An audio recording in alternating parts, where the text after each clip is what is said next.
Mean. Um, so how you been? Been doing all right. Went to NOLA, got creamed. So opportunity to improve. Right. I mean, how much of it, like Ossiarch Bone Reapers are, like you kind of back, like you said, you feel like you backed the wrong horse going into this edition. But how much of it do you think was like OBR or like versus like just kind of like, maybe not being prepared for the meta or yeah, what's your rundown on So that? I, there actually were very few surprises for me, which like to me is at least a sign of improvement. Hmm. That at least if you're getting beaten, you're not surprised by the way that you got beaten. That's great. Yeah. Um, You're seeing the lines of uh, play, right? Like yeah, yeah. yeah, how things play out. You're not like getting caught up in a gotcha and be like, oh, you can do that. Hmm. Like you know these things. It's just I don't have a proper counter for them yet. Whether that be a mix of play experience or the army itself. Right on, right on. Did you have? Um, Oh, go ahead. yeah, no, I ended up going 2 and 3, and part of the issue was like I knew going in the list was a problem, but I like caught myself a few days short of being able to make any changes to it, Hmm. in terms of having to build and paint different things. Um, so I just rolled with what I had and just did the best I could. Were you bringing a catapult? I don't. I'm trying to remember your list. No. Okay. No, I had the Harvester, which I have now. My next big tournament is going to be Everwinter, which is in Massachusetts in December. So for that, The app, the I'm dropping aptly the named. Harvester. Yeah, dropping it in Harvester for uh, uh, Morghast Harbingers. The Harvester, going in, like I caught too late that I really messed up by going in with that. We've discussed our problems with it, so but it was too late to make any changes, so I was like, yeah, I'll just do the best I can. Yeah, I want a proper monster. I do like the Harvester conceptually. I don't know if it's like all the way there because it's not fully a buff wagon, right? Like it's not really bringing anything else, and it's difficult No, it's to. just healing. Yeah, and Um, I don't like for just healing. It's like you could just throw a Bone Shaper in there, right, and not be giving up a victory point. So yeah, I think they made it a little squishy because they thought the healing would augment the low wounds, mhm. but all that means is instead it's just getting shot off the board turn one Yeah, before it can get close enough to do anything. yeah. Um, People tend to see that and just go for it because Mhm. it's a monster, so it's a free victory point, and you're getting it off the board early because it's not that durable. Hmm. Yeah, yeah. So a little bit of like a sort of like a weakness in the chain links, right? For Ossiarch Bone Reapers. Yeah. No. So I swapped in for Morghast Harbingers. That seems to be going better in the Really? All right. practice games I work with people. That 3d6 charge is it's so I fell in love with Morghast. I didn't play during the old world. Like I just didn't play. That was on my hiatus of like becoming an adult, right? And everyone has the same story, so it's like not really worth recounting. Like we all stopped playing for like 10 years and like came back to the game or whatever. Um, and but I came into the game and I saw Morghast. They weren't around. Heck, Nagash didn't have like the God Gash model yet either. And I came in, I saw those harbingers. I'm like, these are awesome. And I heard the backstory was like they were basically like angel assassins sent to kill Nagash. And I'm like, and then he broke their necks like so and turned them into like these his guard. And I'm like, that's the most Hades Nagashian thing ever. They looked cool, and so like all noobs getting into the game, you really do try to force the cool looking models to work for like a at the time it was mixed death, and my confirmation bias kept them like Mm, in that was me in the Harvester, I yeah think. yeah yeah I killed a 30-man unit of Arcanaut Company.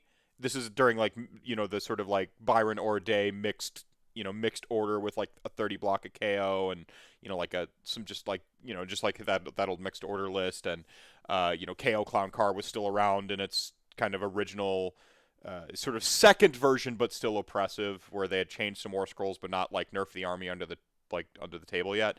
And so I was like, man, Clown Car is just wrecking me. And because I want to run Nagash, so I'm running Nagash, and it turns out Ren 2 shooting from like 30 inches is just destroys him. And so I got really good at playing from the back foot in that type of matchup, and I used Harbingers as like little heat-seeking missiles because they had enough movement to where like you're looking for playing for your outs. If they're gonna like drop down and you can shield too pretty easily behind some terrain, and then just like fly over it and try for a 3d6 charge. I made a 11-inch charge. He had his screen set for his Arcanaut. I can't even remember what he was screening with. He had his screen set for like the juicy block of Arcanaut, and I couldn't quite make it to the Aether Chemist. And I just like just a like just a couple inches better screen, and I wouldn't have been able to make the charge because he's not going to be able to like land in this one exact gap. He needs like a 12-inch charge to do it. He left this little slight room, and I dropped them right in there, and they killed something like 21 in the attacks alone, and shocked the rest off. 30-man Varknot company with 2 more guests, and it was hard to put them on the shelf after that because it was like, and they kind of kept doing it, like they'd keep doing it, but eventually I put Black Knights in their stead because as games switched into attrition games when 2.0 kind of rolled around, and there was a lot more attrition style games with people, that the Black Knights were just that mobile tar pit that made the whole army work because it just you throw them Sure. out and then they're pinned in their deployment, and then you're just like hop hop hop with like a bunch of skeletons. So that was always a blast. But yeah, Harbingers, I don't know, like I do think there's something to be said for the the pet units that you are affectionate for because the confidence it gives you playing with them. And I think that there's really like if you think a unit always sucks and you play it like it always sucks, it's going to become a liability, even if the stats say it's great, right? So I don't know. There's yeah. Sorry, I digress. I see Hades is showing up. Hades, how's it going, my friend? Welcome to RantCast 109. I'm, of course, the magical Mr. Mephisto, the most dangerous man, the spookiest man in Age of Sigmar right now, because it is Meftober. I'm joined tonight by Alice from Goonhammer, and we're going to be talking about how horror movies can save the world. How's it going, Alice? Yeah, it's going well. Yourself? Yeah, not bad, not bad. Oh, I'll be better in like whenever whatever's going on right now in my like life just breaks. This just like speaking of like battles of attrition. I'm standing on top of I'm castling up on top of 4 grave sites in second ed rules and just trying to like endure the onslaught of like Gabriel Sherhart like deep strike bombs and stuff. There's the curse over your house. Yeah, I don't know, man. All the things just kind of it just it's the work life, it's some family stuff, there's some drama with personal crap. It's not worth talking about on a show, but it's just I'll be a lot better when this is over.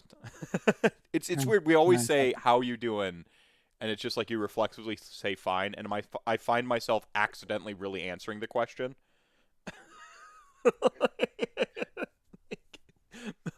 um, but yeah, you made me watch. I don't know if AOS comes up naturally throughout the conversation, we'll talk about AOS, and we probably won't get like the usual audience. But I personally, well, I guess why do you love horror? We'll start there. Like, what is horror to you? Like, when was it like one movie when you were a kid? Was it this forbidden thing that your parents or guardians didn't let you watch, and then so you kind of like got put in a mystique? Like, when did the horror? Was it Goosebumps? When did the horror? When did you kind of like go like I like horror. Horror's my shit. Oh, that's funny you said that because the goosebumps, I wouldn't even think about that, but that was definitely an early pioneering moment for young Alice. And I also just like uh as a kid, I didn't have fear around movies or anything like that. Like that was never a barrier for me. So, like watching horror movies, probably when I was a bit too young to be doing so, Mm-hmm. was also instrumental. And I mean, as for why I like it now is like, I mean, a lot of it is just like that feeling of fear in a safe environment Yeah. is always good to feel. It's an adrenaline rush. It always feels good, especially in the aftermath when it wears down. Um, yeah, Yeah. Well, there's something to that. Like I think fiction in general gives us kind of a safe place to explore ideas. I think horror very specifically gives us a safe place to explore trauma and like kind of like the really kind of crazier things. Um, there's part of the reason we have nightmares is it's our brain essentially cataloging the emotional like duress that we're under from the day or whatever it is or the period in time that we're in. Like we don't necessarily, in the literal sense, the classic anxiety dream of like someone's teeth falling out, right? Like or trying to run somewhere and not being able to get anywhere. Like that emotion that you're feeling and that the sort of metaphoric dream state like puts in you is really just helping you kind of cope and process like trauma from the day. And horror movies basically do that in the sort of waking world, I feel. You know, there's some entertainment popcorn value to horror in general. Like all films got that popcorn value, like sometimes it's just fun to like, watch a bunch of teens get murdered at a summer camp. Ha ha ha, it's funny. But like there's something about that, like something like more of the substantial horror. Last week, or not last week, last rantcast, I had Konstantinos Kellis, Greek's #1 selling horror author, mind you. Something he neglected to tell me when I was asking for show notes. Otherwise, I would have never shut up about it. But we were talking a lot about Mike Flanagan. The Doctor Sleep, Haunting of Hill House, Bly Manor, Midnight Mass, and the sort of empathy aspect of it. Sure. And yeah, I kind of lost my train of thought. Wow. Microphone shows up, says, "Ooh, Goonhammer, they have good articles there." Yeah, they do have some. They have some. Probably, I think as far as like sort of like a meta site, I think it's probably the most complete site in our community, with a good quality of articles. So if chat gang, if you haven't checked out Goonhammer.com yet, head over there. There's meta analysis, like statistics, but I just like the sort of community that there's like a lot of community pieces too, and like yeah, you get the like the Battletome reviews and stuff like that, but then you get I like adjacencies. You get some adjacencies there, like so I really like that. Yeah. But yeah, had I think Dino is the nickname he approved of on last week, and we talked about like sort of like I guess the writing of horror, but not so much the experience of like viewing horror and like what it does and that sort of like that aspect. I'm sure there'll be overlap between the two, but yeah. How's it going, Hotspur? So yeah, Mike. Man, I lost my train of thought. I usually don't do that. I mean, I lose it, but I always like know where the rail leads. Usually recover it. Yeah. No, one thing you did say, like, maybe it'll come back to you and we can circle back around. One thing you did say in there that like kind of stuck out to me, was, about and I do think it's, something that, it's a very thorny topic to discuss, but, so is horror in general. The idea of broaching topics that otherwise might not be broachable. Things concerning trauma, the ugliness of our society, and things like that. It's very understated how powerful it can be to visit those sorts of uncomfortable emotions in a safe space. Presumably, the hope is that someone would be willing and consenting to do so. Of course, it's not about that, but there's that's also why horror has always courted controversy. People are upset at the idea that you're showing these things that are horrible and awful, and it's like, well, you don't have to see them. That's your choice. Right. And there is something overlooked about people who are consenting to do so, to be able to see these images and experience these feelings in a safe environment. I'm speaking in a very abstract sense because it's sort of a difficult thing to it's pin hard down. It's hard to parse. Orson, I remember watching an interview with Orson Welles, and this actually goes back to when I was still doing games journalism. I did a piece on the ESRB, and And that's actually what the first podcast I was ever on was a TPN, the Technophiles podcast. Branching Dialogues was it, and they're kind of like a whole network. They do a bunch of stuff. David Geisler is one of the most talented individuals I've ever freaking met. Um, like indie actor, like designer, does audio. Like I like one of those people that's so talented at so many different things they offend you. Like you just angry. Like I know the feeling. just like I work so hard to be like a passable writer and a decent broadcaster, and here you are with just like 16 things you're great at. Like flip the table. But no, I did a piece in the ESRB, and that's actually what got me on the Technophile show, to talk about like sort of like the ESRB and ratings and stuff like that. And I always think it's weird because I'm like paradoxically for content warnings on YouTube and stuff like that, like letting people know what they're going to get into. And I feel like I need to throw out some sort of blanket content warning because this episode might go some uncomfortable places. Like I know I want to talk about Jennifer's body a little bit, and that like I'm not going to go into the explicit aspects of it, but it does use like sort of this metaphor to like basically smash the patriarchy is like literally what it's about. But like I'm for content warnings, but I kind of like don't like an organization enforcing their prudish values on my art. And so it's like one of it's more about giving people the awareness if they want to engage with this, and the other is about monetizing it. And I guess that's the distinction. Like I don't like that there's a company out there. Well, maybe if you pay a little bit and do us a favor this time and take off one F-bomb, we won't give you an X rating on this. Like that crap bugs me. But I don't know. Like I don't like people profiting off of like imposing their values on my art. That bothers me. But I digress. I know I'm being like it's a me thing. Like I'm being I have a weird dichotomy when it comes to that. It's a me thing, not a the world thing, I guess. But when I was doing that that article I wrote, I happened upon this YouTube video of Orson Welles talking about horror comics and defending horror comics, because at the time, the BBC, this is old black and white video. You can look it up. Talking about like violent films and horror comics and the effects on youth. And Orson Welles had this like really great like, I don't think horror comics or art leads to delinquency.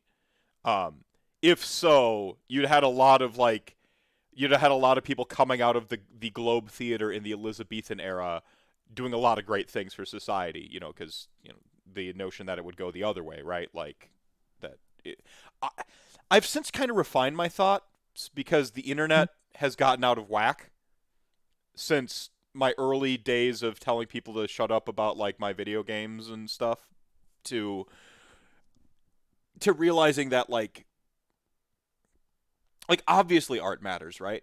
Like obviously it is a powerful thing. It gets in your head and it makes you think, and the best art has you sort of recontextualizing your own reality. Now I don't think it leads to delinquency or violence because there's a difference between thinking some shit and doing some shit. Maybe someone already prone to violence now has like a effigy for their violence, but they're already going to do the violent thing is my thought. And we've had study after study after study in terms of video games and comics and art and horror, and that controversy just constantly surrounds it. And rather than look at sort of life systemically and the other factors that cause violence in our society, we jump to the easy scapegoat of horror. With horror specifically, and this is where the tonight's clickbaity title comes from, horror saved society. Like, Hollywood was dying in the 80s. Not that Hollywood is like the best thing ever, but the television market was essentially destroying, just like the comic book market, superhero market was dying too. And horror comics started to come out and revitalize comic book and print sales. And, go all the way back to like schlocky Penny Dreadfuls, which weren't necessarily horror, but the schlock of it. There is this sort of thing with our society that like the sort of like the schlock of it all, the stuff that like the underclass and the marginalized tend to be the things that get the most heavily scrutinized and Certainly. gate kept as not art, and these aren't high art, and yet they are the things that in the end drive those industries and those artistries to up to the upper echelons of like consumability and propriety. Like horror saved comics, and in the the sort of 70s and the 80s, television was like crushing the film industry. Um, Film was dying. Made for television movies were all the rage, and two things happened: VHS and HBO, basically the home box office, right? So VHS came out, and the sort of contraband that horror movies became, horror and porn, because porn also saves society. Like the contraband that horror became would drive people to like go buy it and like go home and watch it on their VCR, but then it would have this sort of cyclical engine effect and drive them to the theaters as well. So you talk about like Halloween, you have films that were made relatively on the cheap. You know, Halloween, the first Friday the 13th, the first Nightmare on Elm Street. Like, think of a horror movie from like the 70s and 80s. Like, yup. One I really love to champion is the original 1974 Black Christmas, because slasher is a particularly criticized genre, subgenre within horror, as more visceral and more cynical and more abusive and so on and so forth. Paradoxically so. There's a lot of violence towards women in slashers, but a lot of women interviewed who went into acting careers essentially said that, yeah, but there's more opportunities for women in horror films. Like, they put more women on screen. So there's like this paradox of like the violence towards women, but then also opportunities, and then the Scream Queen era, like represented, like having women actually like represented. And then you had this film 1974's Black Christmas, where all the tropes of the genre were like, oh, puerile virgin girl must win and all that crap. Like, it didn't do any of that. The main protagonist is like pregnant. It's like a whole B plot that like she's pregnant out of wedlock and ain't gonna take no man's shit. It's great. It's like amazing. Sorry. Catching up on chat, but yeah. There's this thing where like the like horror sort of becomes like, because it exists somewhat on the fringe initially, or is seen as low art, it feels more accessible to the public, and then it gets enshrined in these little like moments of forbiddenness, which make like youths seek it out, and it drives it essentially like sort of drives this engine. Like there's a few books out there that sort of talk about like about VHS and in particular horror, because of all things full screen and full screen formatting. Like the Alien movie, because they had to chop it into that 4:3 ratio from the 16:9 or whatever, it made the whole thing more claustrophobic. And so when you actually watch like Aliens and its like original widescreen production, it doesn't feel as scary, because you get these these wide panning shots and stuff like that, and like there's just, you might even miss the alien in the background, and because you didn't know where it was even more, because they had stuff clipped off, it made it even scarier.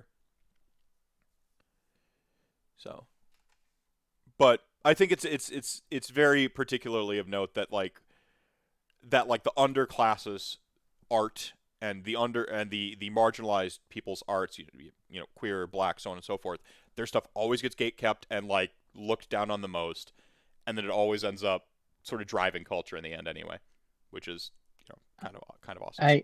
There's a clip of Siskel and Ebert from the time that Friday the 13th, the original one, came out, and it's fascinating to watch, because Ebert goes on this very extended rant of how nihilistic the film is. That he says some things that just feel very bizarre and very quaint today, about how the movie just says that nothing matters. You're gonna die. Your friends are all gonna die. Nothing matters. So fuck it. That's not the word he used, obviously, because it was on a show, but which is number one. It feels like a very strange takeaway from that to me. And number two, of course, just how horribly quaint it feels by today's comparison. I mean, you watch Friday the 13th now, and it's certainly it's violent, but it's again, also too a lot of cinema, a lot of horror movies that era, you know, at least the ones that got theatrical releases, Right. tricked your brain. They use cutaways and things like that, and so by comparison to the stuff that you can do now, it feels very quaint and Yeah. not particularly gory. But it kind of shows that how those milestones change at the time. It was this earth-shattering thing that was going to corrupt teens or whatever, and now it's staple. Well, first off, the series is staple of pop culture. You'll see kids in Jason costumes every Right. Halloween. I've got Um, a Freddy Krueger. Speaking of children murderer costume. Freddy Krueger is ready to go right now. Sorry, Icket Claw. It's Icket Claw. It's an Icket Claw costume. I've got the glove and everything. No, you're right. The pop culture staple and that transition, like when horror does that, which is kind of fascinating. Like watching this thing that's like scary become like rock star status. Like a little bit with not so much the Babadook because people are still terrified of it, but like what's it called? Midsummer. The way Midsummer is celebrated in this like artistic way and like his this like like it's the one you can talk about in conversations is this is a great it's not just a great horror movie, it's a great film, and like how they have to like you get to put those caveats on it, like it gets to jump over to being film. I always find it fascinating the things that they choose that is allowed to be art. This happened with David Mitchell's Cloud Atlas, the book, and I still haven't seen the movie. I'm sure the Wachowskis crushed it, but eh. the book got claimed as like literature and not Mhm. sci-fi. Like George Orwell, 1984 is literature. It wasn't sci-fi. Like like we always. But Ray Bradbury's sci-fi. Like that's not. It's always interesting the things that are allowed to like cross over, and obviously just the success of the franchise. Success is one way to cross over, right? Like it's just too successful to be contained. So, Kicker, thank you so much for the tier 1 sub. 19 years of supporting the stream on a 17-year streak, no less. Hell yeah. Um, Meph, what are your hopes, predictions for this weekend's reveals? Chaos Spider Cultist seems like GW's Halloween special. I mean, uh, well, Alice, I've talked a little bit. What are your predictions? I've got a thought. It's not really a prediction. I mean, the only thing I'm really expecting is whatever the book next month is going to be, and um, we know it's chaos themed. That's all that they were clear on. And I know sort of the current throughout has been that it's going to be Beasts of Chaos, which I think would be good for them because it's a dumpster tier book. But there's a lot of chit chat too about that they might get squatted because due to some concerns about the Stormcast Eternals book. So if they put that out, that would put a lot of fears to rest as well. But the other one that would be interesting to see is Nurgle, because it's still bewildering to me that it's still a first edition book. Mm-hmm. Um, Yeah, the teaser said blessings in it. It had the Chaos Star in the background, and it was like a little furry, spiny, or toothy. I think Nurgle. Like my mind just says Nurgle when I saw the iconography. I mean, just because it's a first edition book and it's one of two still like that, which is frankly bizarre. Yeah.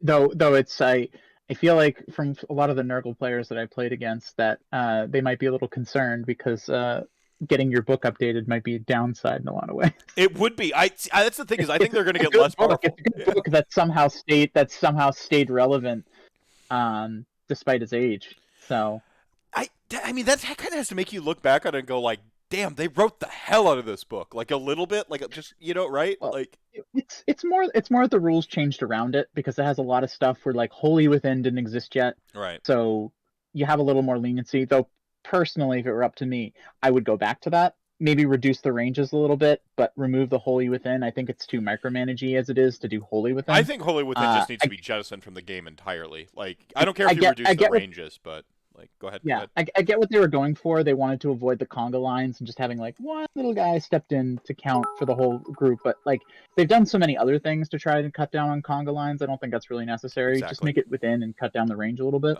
Again, agreed. Um, and then one of the other ones that stuck out to me is there is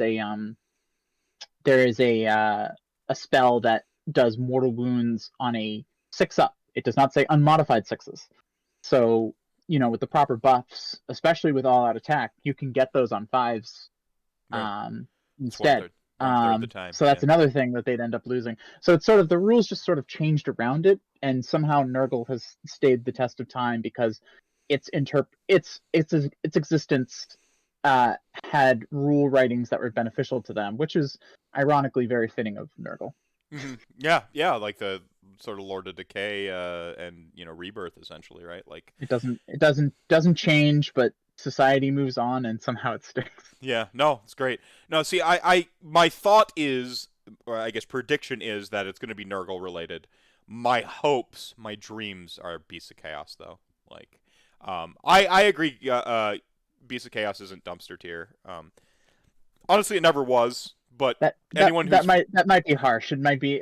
I guess dumpster tier is harsh.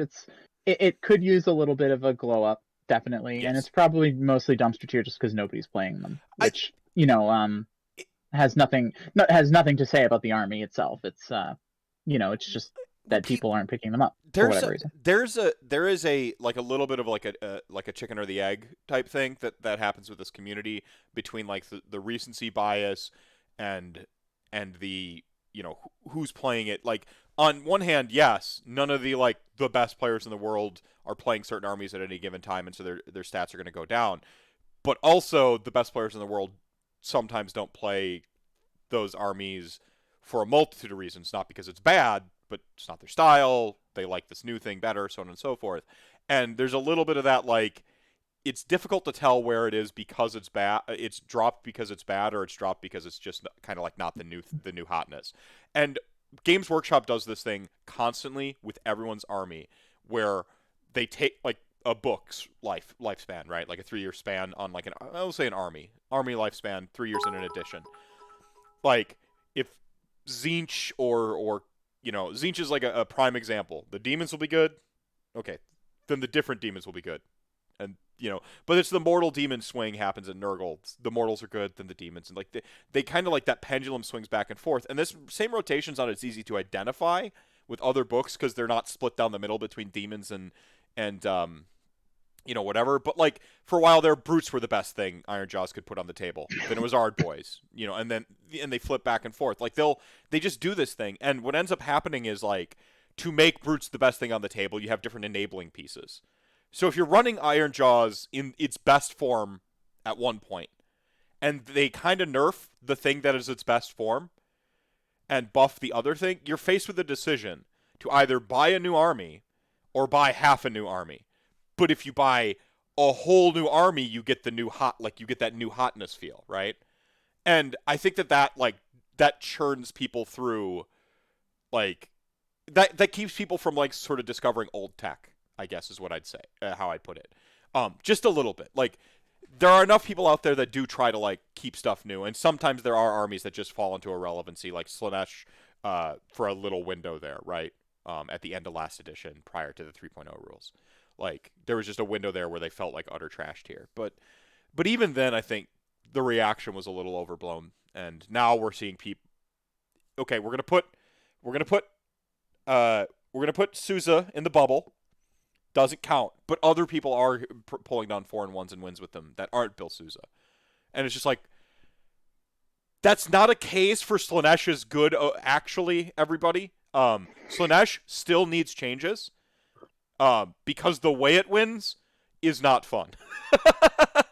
Like people don't want to play this nickel-dimey summoning game. Like, people want to like 420 blaze it, do all the cocaine, and just like fly across the table and just like screaming. That's how they want to play Slaanesh, and I get it. BOC is an hard army to collect, not easy to jump on in the tournament. Yeah, it's hard to play in a tournament too. That's Beast of Chaos, to play it optimally. You're bringing at least 120 models, and it's just like you have to be of a certain mindset to play 120 models in a quick enough time to get your wins and put your weight, throw your weight around the table. Which the same thing happened with Gitz. Like Gitz had like some good builds. It's just like, do you want to play 3 hour games or do you want to get your tournament? Do you want to get do you want to actually finish games in a tournament, right? Like, so there's some of that too. I don't know. We need a Renegade and Heretics 9ed. I don't know what that means. But welcome to the chat. Welcome to chat gang there, Coco Addy. Yeah, I mean, that's why I only really dusted my Beast of Chaos off for team tournaments or doubles tournaments. 1,000 points of BOC. I'm still putting down like 80 models or something like that. But then Haywo is just playing Beast Claw Raiders. So we had Beast, Chaos, Raiders of Chaos or something. I can't remember what we said it was. And you know, it balanced out. We had a real army. Beast of Chaos. I just want sweet monsters and maybe some new models. So I'm selfish. But I am selfish. That's my thing. I never lie about my biases on this show. Death is best. Beast of Chaos are sweet too. Buff all my stuff. It'd be cool if you buff my friends' stuff too and give my friends things, but I have an agenda. Apparently, it might be Khorne. Yeah, I could see Khorne. Like Khorne and Nurgle are the 2 blessing, gods, right? Yeah, and I guess Khorne could use a boost too, because the nerf to priests really hurt them. Or I shouldn't say nerf to priests, but the way the rules changed around priests really hurt them. Yeah, I mean, that's an easy fix. You really just give them you write on Blood Boil, right? Like you can spam this. You just do that you just write that on the things that should be spammable, like Blood Boil. I said they just did this shit with command abilities. I said the only reason you write things restrictive like this is so that you can make rules that break this rule later on. I said that when 3.0 came out. I'm like, look out for the units that are going to like just be able to break these rules. Any of the limitations. Yeah. Like you can do it without. They did it with OCR Bone Reapers a little bit, right? Like you just break the rules. That's fine. Setting everything in on a fulcrum of basic balance and then remembering the exceptions is way easier though than just a game of all of the exceptions and no fucking rules. Do I think Death should have priests? I was snarky about this today, but I was just being snarky. I actually don't care. Like, Alice, do you have an opinion on that? You're a Death player too. Yeah. About Death getting priests? Yeah. Yeah, I mean, I'd like it because I admit I don't like being locked off from a certain portion of the game, or at least it should be my decision to be able to opt out of it. Right. It's much the same with armies that don't have wizards, even if a priest isn't as essential as a wizard. But yeah, I mean, I think it would be a nice addition. Yeah. For some versatility. Plus, there are certain continues to bewilder me that Nagash had the priest keyword for 2 editions. Mm-hmm. And then at the 11th hour, they pulled it just before the priest keyword would have actually meant something. Very peculiar that they did that. Yeah, and Ossiarch Bone Reapers feel especially like they should have it. Like, they have an entire society culture. Like, they have a literal church, like a literal clergy cast, an entire, like, clergy cast in it. And, like, that... It feels like they should. And Nagash has officially ascended to full godhood now. Yeah, like, you think he would have priests. Like, he's a full god. Where are the death cultists that, like have a bunch of necromancers and death mages that are, like, worshipping death and stuff? That's... Human society has done that for, like, 200,000 years.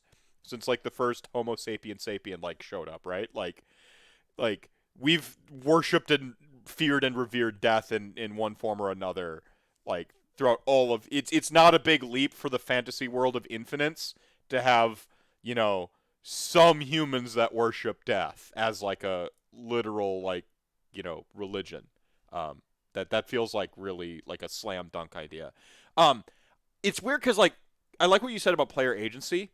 because I think at the core of everything when it comes to like game design, it comes down to let me make the choice. And I Hmm. think that that's I can tie that into content warnings too. By the way, is let me make the choice. You know, I see the content warning, I go, do I want to watch this video? Yes, no. Like, um, let me make the choice. You know, don't tell me I can't do something because you know even Sigmar has the meme, the hell I can't, and he hits the button. Like that's kind of how I feel when someone tells me I can't do something. And you don't want me carrying that resentment into a scenario where I can't do something at all because then I just get agitated, right? Yeah, certainly. Yeah. I well, something related to that. Yeah, it's one of the things I said. One of the comments I made in my review of the Stormcast books was Stormcast and Orc books is that I when they took away the mandatory artifacts and command traits, I said that was great. I think that was a good choice because it'll give players increased choice and flexibility. But then when I go to the page where the command traits and the relics are, um, there's the list has been pared down. There's a shorter list of options than there used to be, and I'm just like, not sure how much care for that because the to me it's there's certain strengths in paring down your options, get out some of the Trim the chaff fat. so it's Yeah, not trim taking the up fat, space. right? Yeah. Yeah, but on the other hand, it's like I kind of like the idea of having lots of options and letting the players sort of organically explore what's the best option. Just sort of throw a bunch of stuff to the wall, see what sticks. Um, and I think that there's benefits to both. And so that's where player agency comes in. It's like I like people to be able to make those sorts of decisions rather than the game designers taking too firm of a hand in I my agree. list building experience. I agree. I agree. The best thing will always emerge, and people just take that, which is fine. And that's not an argument against having options, Sure. because, like, first off, the illusion of choice we've done study after study is far more important than giving people actually more choices. Like having the illusion of like two choices, but having only like actually done studies on like like giving people like predetermined conditions and like where they think that they have a choice, but they really don't because of the way that the scenarios are set up, versus like actually you can choose anything. And then like people almost always report having more like enjoying the experience of like not really having a choice better. The illusion of choice goes very very far in game design. But the thing is like give me actual choice because this is a list building game. Um, Hmm. like don't don't lie to me. You know, like a video game gives me the illusion of a choice, and it's like always just running right. Like uh, that's part of the social contract of a video game.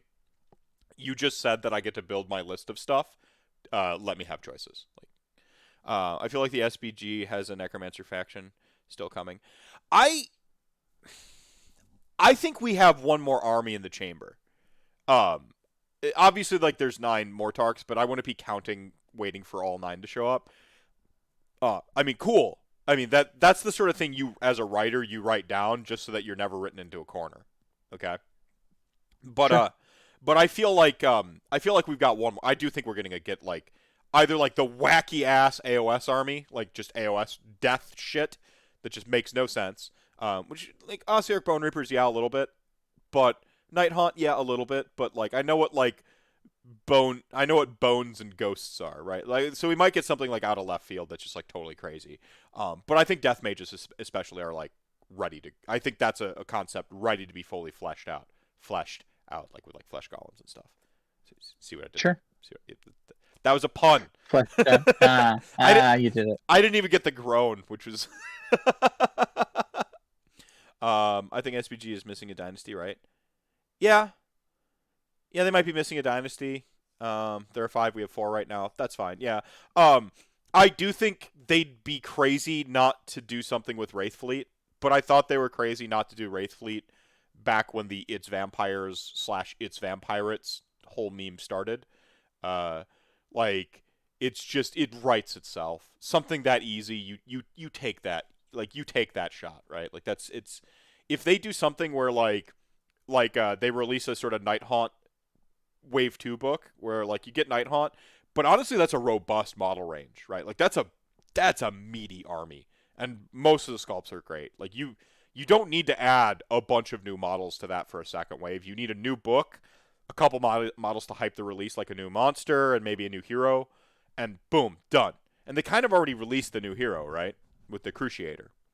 So like release a new, maybe a unit of something that's not they've like everything in Night Hunt flies, so it's basically like they're all cavalry, but they could stand to have another cavalry, like some Dreadblade Harrow style like elite unit of like Dreadblade Harrows that are nifty neat and they teleport around in little 5 blocks and they do some shit. Like I could see that. I would love for them to have a terrain rule where they haunt terrain. That's just in my wish list. Like I want them to haunt the terrain. Like that would so cool. Like not necessarily a terrain piece themselves, but like they get terrain piece style rules where like they point at like and that's haunted this turn, and then it's just like like that'd be spooky.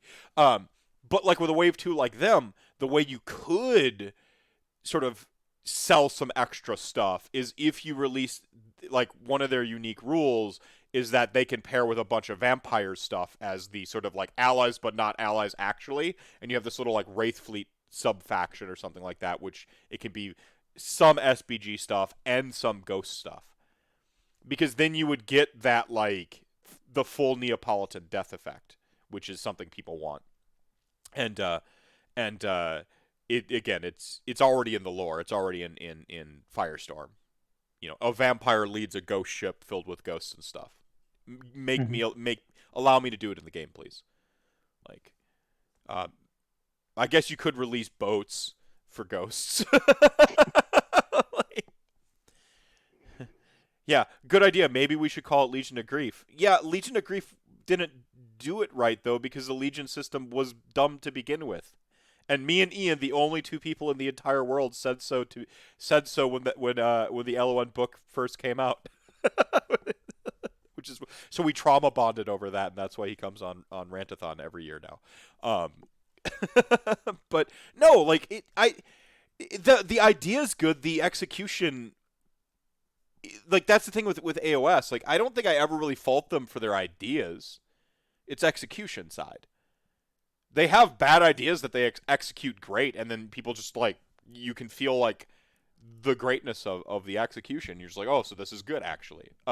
Like Cities of Sigmar is a fine idea, but the execution was better than the idea, because like what if old models sell more was the idea. That's not really like inspiring in terms of like thematics and what is it doing for progression of the narrative. Oh, locking it in 20 years ago? Oh yeah, way to really progress the vibe and the world feel is by telling me things from in the timeline 1,000,000 years ago are still around. Cool. Big if true, dog. Big if true. But like, so like conceptually, yeah, I said it. I think Cities of Sigmar sucks. But execution-wise, it was excellent. It was great for the game in terms of like letting people still play with their toys, like having a good like range of models and rules, and all the stuff they did in it. Battalions sucked, but hey, that didn't matter in the long run anyway, because 3.0 got the last laugh on that shit. And so like, I had to give an example of execution over idea. So I had to take a shot at Cities of Sigmar. Don't at me, Cities of Sigmar players. But if you want to, at MR_MEPH on Twitter. And please follow us in the process. Yeah, follow, like and subscribe. Leave a comment below on the YouTube VOD. Yeah, Legion of Grief was a decent idea. The idea of ghosts is a good idea. Allowing Neapolitan death to still be a thing is a good idea. It's just execution's gotta match it, I think. There's enough old school death players out there that want their Cities of Sigmar Death Edition, and I respect it. So, like, speaking of lore again, all of Shyish is like the living and the dead coexisting. That's like the whole shtick. Like, you get to live with your grandfather dies and believed in this afterlife, so they're just like in the town that is that afterlife with you, building shit. It's pretty radical. Yeah, Mixed Race Order is cool, but like they didn't release again, but there was they didn't really add anything new with it. They just said, "Oh yeah," I and then mean, go ahead. to be fair, I think that those were really intended to be, narrative options, and then but by making it match play available, you are setting expectations. Hmm. Hmm. Yeah, yeah. That's the issue coming in from Total War. Where microphone? Sorry, vampirates were my favorite faction in Total War. I was shocked to learn they didn't exist at all in the tabletop then or now. Yeah, Vampire Coast, and that's always been a big line I've held pretty firmly. Is Games Workshop's digital IP makes more than half their money. They're $5 billion corporation, like they're in terms of like profits, $5 billion in profits. That's not even their operate. That's after operational costs, $5 billion, something like that. That doesn't even like that's not their value as a company, mind you. That's something like 26 billion. But the $5 billion is their like market share profitability, which is pretty insane. That is a big company. Okay, um, they're they're not a small company, but they make more than half of that from just licensing out their digital rights. So like that little phone game that's been being advertised a bunch lately and just annoying the shit out of me, like but like that little phone game, they didn't actually put any R&D into it themselves. Some company came to them with a pitch that they okayed because they do have a pretty hands-on sort of licensing process. Like I've talked with like just Cubicle 7 folks, Emmett and Elaine Lithgow, about just sort of the process of working with Games Workshop, and they have to take their stuff to Games Workshop to get it like okayed and stuff. So they do have a. I don't know if it's the same for the digital market, but I know in terms of like whenever they license out their stuff, they do have some. They do have a sort of pipeline and a communication process that's by all I've heard firsthand, pretty solid, and I trust it. I believe it. Again, you don't make $5 billion by being an idiot and incompetent. Um, well, I'll quibble on well, that one. yeah, pin in that. Yeah, well, okay. Um, I'll give them the benefit of the doubt, though. Fucking pitching the Matrix today. I finally saw what meta was all about, because meta to me just you say meta, you've got like sort of meta text when we're talking about like analyzing texts and film and games and books and stuff, and you got meta of games. And I saw meta. Why is meta trending in Twitter? Like, well, whatever. I'm working too hard to like pay attention. And then the memes come, which is a hell of a way to learn something. Is memes first, right? Mm, Um, it's the internet for you. yeah, that's the internet. No, just going back to the digital thing. They make more than half their money off of licensing out their digital stuff. Um, man, I tangented myself into oblivion this time. The You've been tangent. doing that a couple times tonight. I worked all the way up until 6:30 today, so my Yeah, brain didn't get that like cool off period. I know that feeling. So memes is how I learn 90% of things. It's fair. It's fair.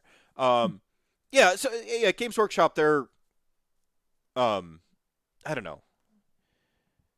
Okay, yeah, I remembered it now. Boom, I got this one back. I lost the other one earlier. I got this one back.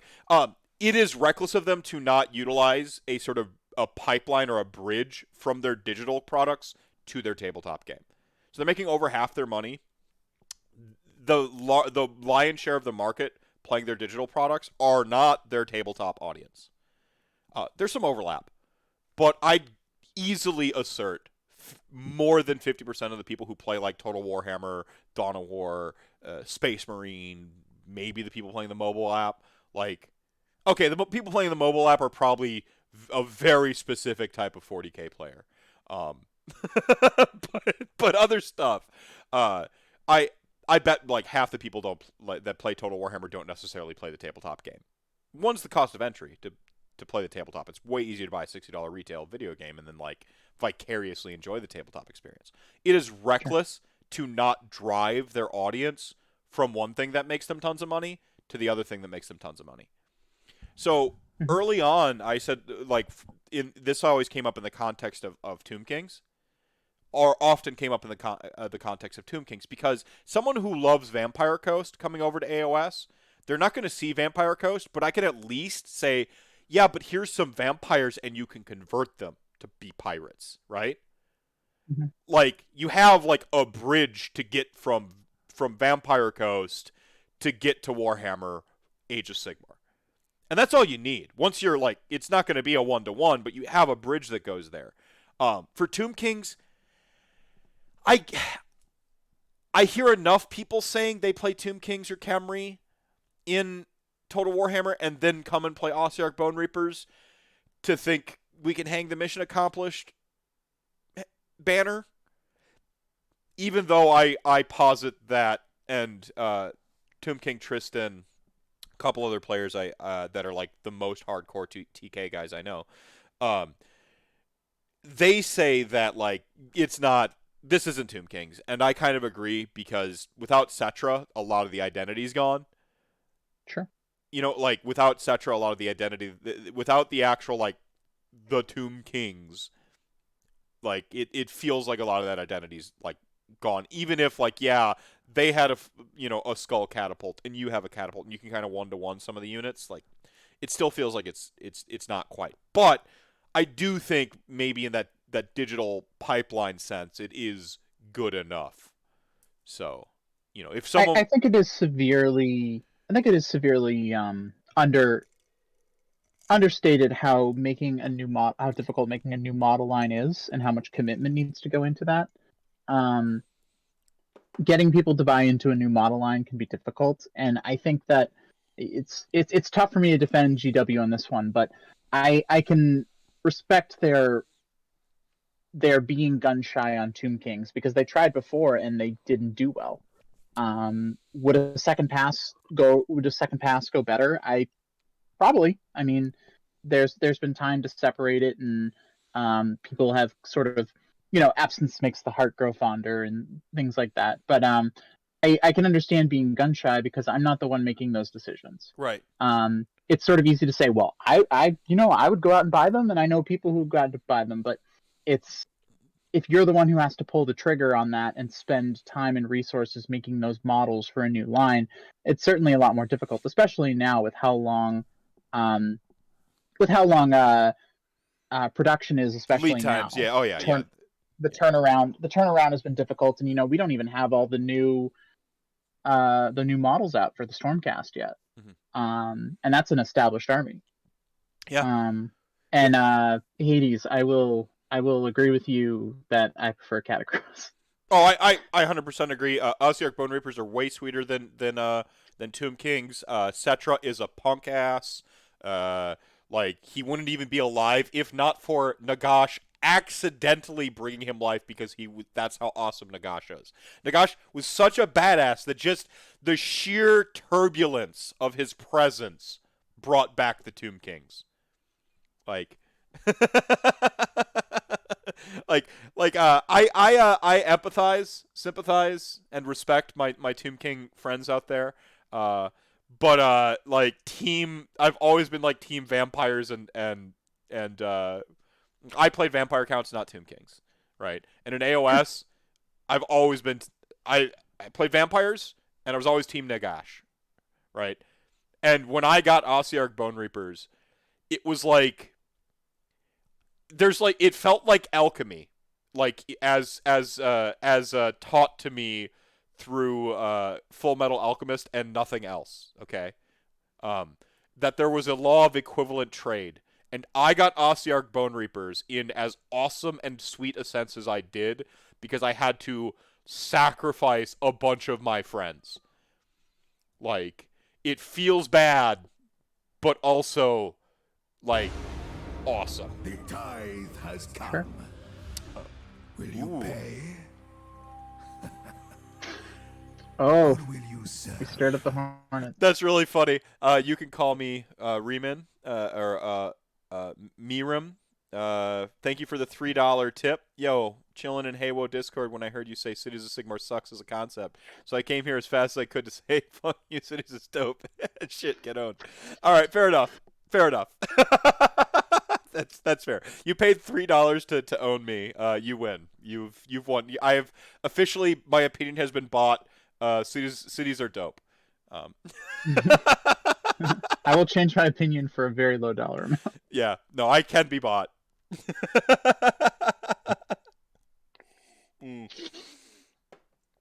Call me Rem. Yeah, Rem. Sorry about that. Catacross is awesome though. Catacross is one of those things where one of my favorite characters, well, two of my three favorite Warhammer characters going all the way back. I started playing in 4th edition. I think we pinned it down too. It was Army Book Undead. Nagash was still playable. You had the little cards you tore out the back for your magical items and everything. Like you had like spell cards and crap. Like old school, right? Going all the way back, Vlad and Isabella. You know, like kind of the goats. Nagash, and then a little bit later on, Abarash. There's that part of me that when the rumors that a new Death Army was coming were substantial with Nighthaunt, and they started talking about like the Mortarch of grief, like being a bride. I'm like, oh shit! I hope that's Isabella. Like just that part of me that's just like, oh, that'd be so sweet, because I think of all the characters from the old world as far as death goes, Isabella has the most compelling story that you can bring her into the world and tell anew. Vlad's story is done. I don't want Vlad back. Don't ruin perfection by bringing Vlad back.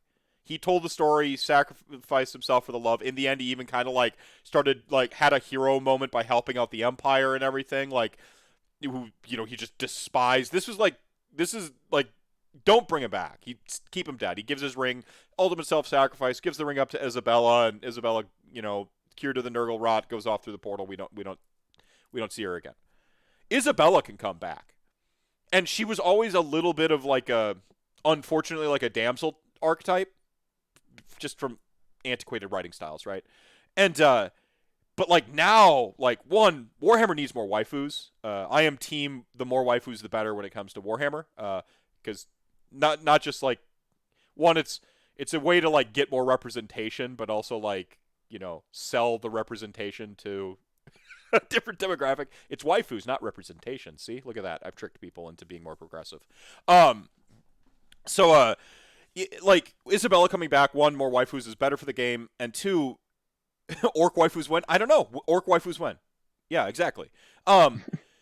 You bring in Isabella. Isabella's got like a whole revenge plot story arc where she can have tons of agency trying to like just fuck up Nurgle. And then she has a good paradigm with Ilariel. Because Nagash's like Mortarchs are essentially a dark reflection of the old Pantheon. He has sort of these like one-to-one representations. Like he's sort of making his own death god versions of the former Pantheon. And Isabella in like versus Nurgle with Ilariel on the other side, you get that like that wonderful sort of like just churning engine of like conflict. Like, so I say all that to say this. If they had brought back any of the old characters, I wouldn't have Olander right now. And Olander's fucking amazing.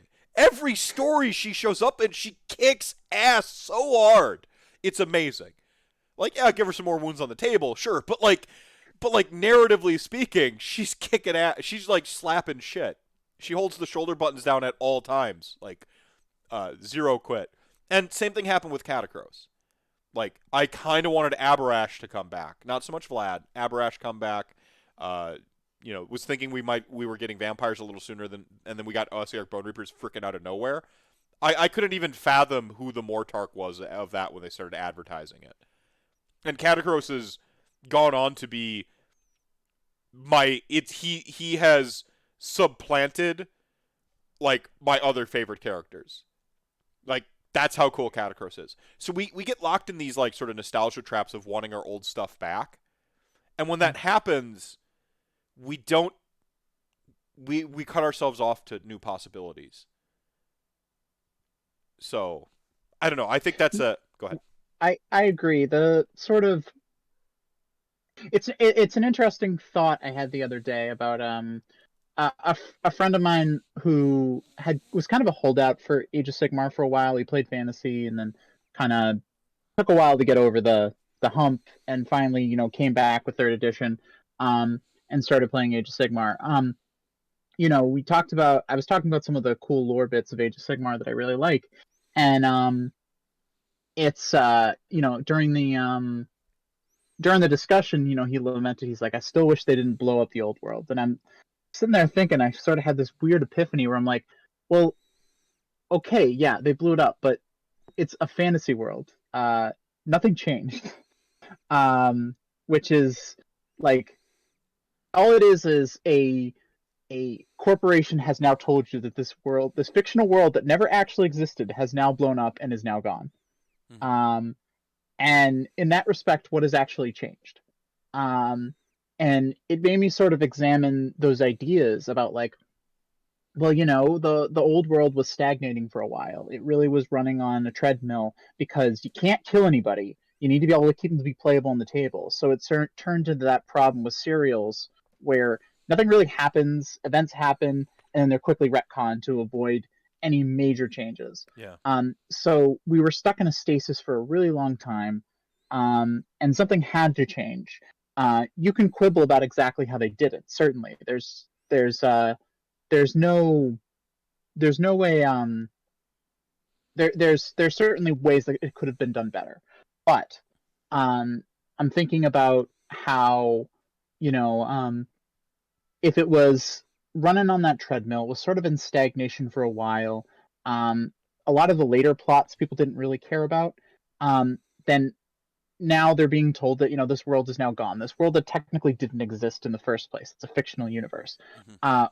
Where's that attachment coming from? Because I'm not trying to negate those feelings, because those feelings of attachment are very real. Mhm. um, and people are attached to this sort of archetype of the character that they've made in their head. um, a lot of the later plot lines were not very popular. They didn't want them to they didn't want the characters to change. They wanted the characters to continue to maintain this idealized conception that they had built of them. um, and I mean, I don't know what the answer is, and I think that's where I find a lot of the hype from the old world is coming from as well, because people are like, "Oh, old world's coming back." It's like, well, technically, it never left. You could have just kept playing old world. Yeah. If you wanted to go back and play your favorite edition with a friend or something like that, there's literally nothing stopping you.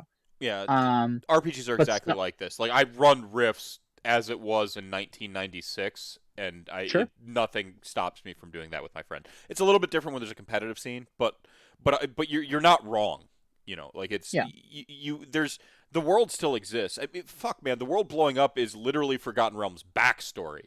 The world blew up. The Sundering happened. Like this, you're like it's. I don't know. It's weird. The part that's, I guess, from a writing stance, that sort of like sucks. The real problem for me is writing characters that never change or advance. Like yeah, that sucks to always have to reset stuff to equilibrium. For a while there, I thought comic book writing would be like the absolute best thing ever. But like, but I've been thinking about right now. Like, I picked up Sandman and I've been reading back through that again for like my third time now, and I'm like, Sandman gets to end and like be complete. But if I really did get hired on to write Wolverine, like I'd mhm, have like a run and people be like, oh yeah, the Mephisto run of Wolverine's pretty dope. But I wouldn't actually contribute any character growth to that character. So would I, yeah. as an Just not author, allowed to. truly feel fulfilled that I didn't have like some sort of like conflict and resolution and character growth? The whole point of like compelling stories is that there is a character arc that that happens, and then the character's either worse or better than they started in some manner, right? Depends on if you're writing a Yeah, comedy or tragedy, right? Like, uh, yeah. I think that's like I think that was kind of where I was going about that. It's like, people want to see new stories. They want to see these characters grow and change, but they never want to see it end. It's the end that's tough. And there are certainly characters that I've grown attached to, that seeing the end of their story is tough. oh, Um, but it should it's be, a necessary thing. it should be, Um, yeah. I may be putting up some of my own biases on that. Like, people talk about what they love about the old world. I find that a lot of that is um my personal stance, and it's, if anybody disagrees, this does not make you wrong, but my personal stance is I found the old world to be boring. Hmm. um I think it adopts a lot of fantasy tropes that aren't actually all that unique or original. Hmm. I think it just had a lot of cultural cachet because of how old it is. Hmm. um It's one of the oldest. It's a weird contradiction there, but oldest modern fantasy settings, as in post Lord of the Rings. Yep. So it was around for a long time. It had time to build up this fan base, and then that fan base would spread the word to others and say, this setting's really great, and brought in other people. So, but I don't think the world itself was actually that interesting. The role-playing game introduced a lot of some interesting ideas, but a lot of that stuff wasn't actually in the war game. The war game itself, I found, was pretty boring, and I enjoyed the shake-up personally. Yeah, sorry. Mikaphone just said in chat, it's a lot of like, this is not Germany, this is not Arabia, this is not China, and like especially too, it was especially you can sort of forgive it to a degree because of its age, but like not China is called Cathay. It's completely sort of vapid in that sense. And even then, some of the more interesting places never get explored. They're like mentioned one time and then they never actually went there. But what all that is to say is that it's okay if you still liked it. There are such things as pleasures, and you may disagree. You may think it's a lot deeper than I'm giving it credit for. That's fine. But I think that ultimately the radical change that they went for was beneficial for everybody because I like the radical change that Age of Sigmar did for the setting. It's such a unique setting. Yeah, we're in Planescape. It's very now. different from other fantasy settings, and also like because it's technically a brand new world, there's been so much more room for growth than there has been in fantasy, which was stuck in itself. And people didn't want them to change it either. Like I said, going back to it, it's a very weird thing.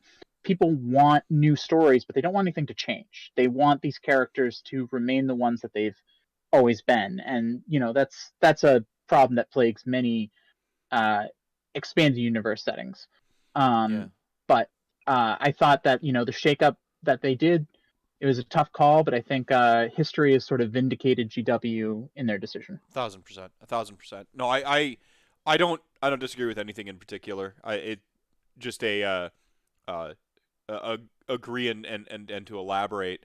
The world always. I was an old world player. Like I started in Warhammer Fantasy Battle in 4th edition. I played all the way until I went off to college. I started in 7th grade and all the way until I went off to college. Okay, so I played a while. A lot of it was spent playing my other friends' models and always collecting. And about the time I finally got an undead army together, vampire counts came out, and like half my crap was just gone because they took it and they were about to release it in Tomb Kings later. And then so I went off to college and everyone played 40K. So I became a 40K player because this is what everyone was playing. And so I liked 40K.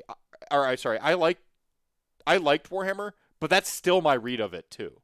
Like that was like I thought of it as a little bit of like a Twilight Zone version of Lord of the Rings.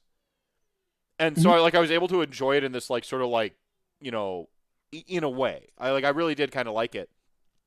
And I do like it. I have fond memories. But I know that my memories are stronger than the setting, if that makes sense. It's just like with Rifts. I know that my like nostalgia of Rifts is better than the rules. Like the rules are garbage. I know I'm here for the nostalgia and the setting. The setting in Rifts is fucking radical. But I do think had I been playing Warhammer Fantasy Battles still when they blew up the world, I'd have had all kinds of feelings though. Like if I were actively playing this game and then they said boom, that's a different feeling. Like I get teary-eyed remembering when City of Villains servers went down and being on them as they came down. But here's the thing is I can't go back and play City of Villains at all. It's just gone. But I can still go back and play the old world. I can still go back and play Warhammer Fantasy Battle if I truly, feel like it. So I really do kind of get where the players are coming from that missed the old thing, but I think you're right. You're really right that like Games Workshop's kind of vindicated with Age of Sigmar. They did something that is Games Workshop. one of the things that bothers me a lot is when Stormcast Eternals are referred to as like, Sigmarines, or they're just 40k Space Marines in AOS. And like, you can generalize anything out to make it technically true, right? In the same sense that I would say like they're the Ryu of the world, like because I've genuinely main character senpai, like you can do that, you can draw parallels between a lot of stuff. You can make a lot of but the thing is like they're kind of like, I don't know, the immortal lightning bolt like soldiers that that kind of lose a little bit of themselves each time they get resurrected. Where's that conceit in a literal Space Marine? Like the actual what a Space Marine is. Genetic super soldier. Like, they're not losing their souls gradually. Like, yeah, they can become Terminators and shit and lose all their memories, but or not Terminators, Dreadnoughts and shit and become Terminators and stuff, but like they don't really like, there's not this like plot about them losing their literal goddamn soul. Like the thing that makes them human. It's and the whole setting and how I understand it's a bold claim to say Space Marines aren't as integral to their setting or as indicative of their setting as as Stormcast Eternals are, so I won't say it. But narratively speaking, what Stormcast do in their setting is far more compelling than just fucking Space Marines. I'm sorry. Like I'll you can at me. I'm happy to lose these subscribers right now. 40K is an awesome setting. Like just in terms of like just awe, the actual old school definition of awesome before it got like overused and lost its like weight. It is awesome. Like emphasis on the awe, like the scope of it. Big and the hive worlds, and there's a lot going on there, and it's pretty awesome. But like, it's also sort of like suffering from boxing itself in the way that Old World was, that Warhammer Fantasy Battle was. Like they got to this point where it was like Three Stooges trying to get through the doorway gag with how fucked the universe was. The universe is so fucked that the only thing stopping the universe from being turbo fucked is like all the baddies are fighting each other too. Like, yeah, it's always 5 seconds from midnight.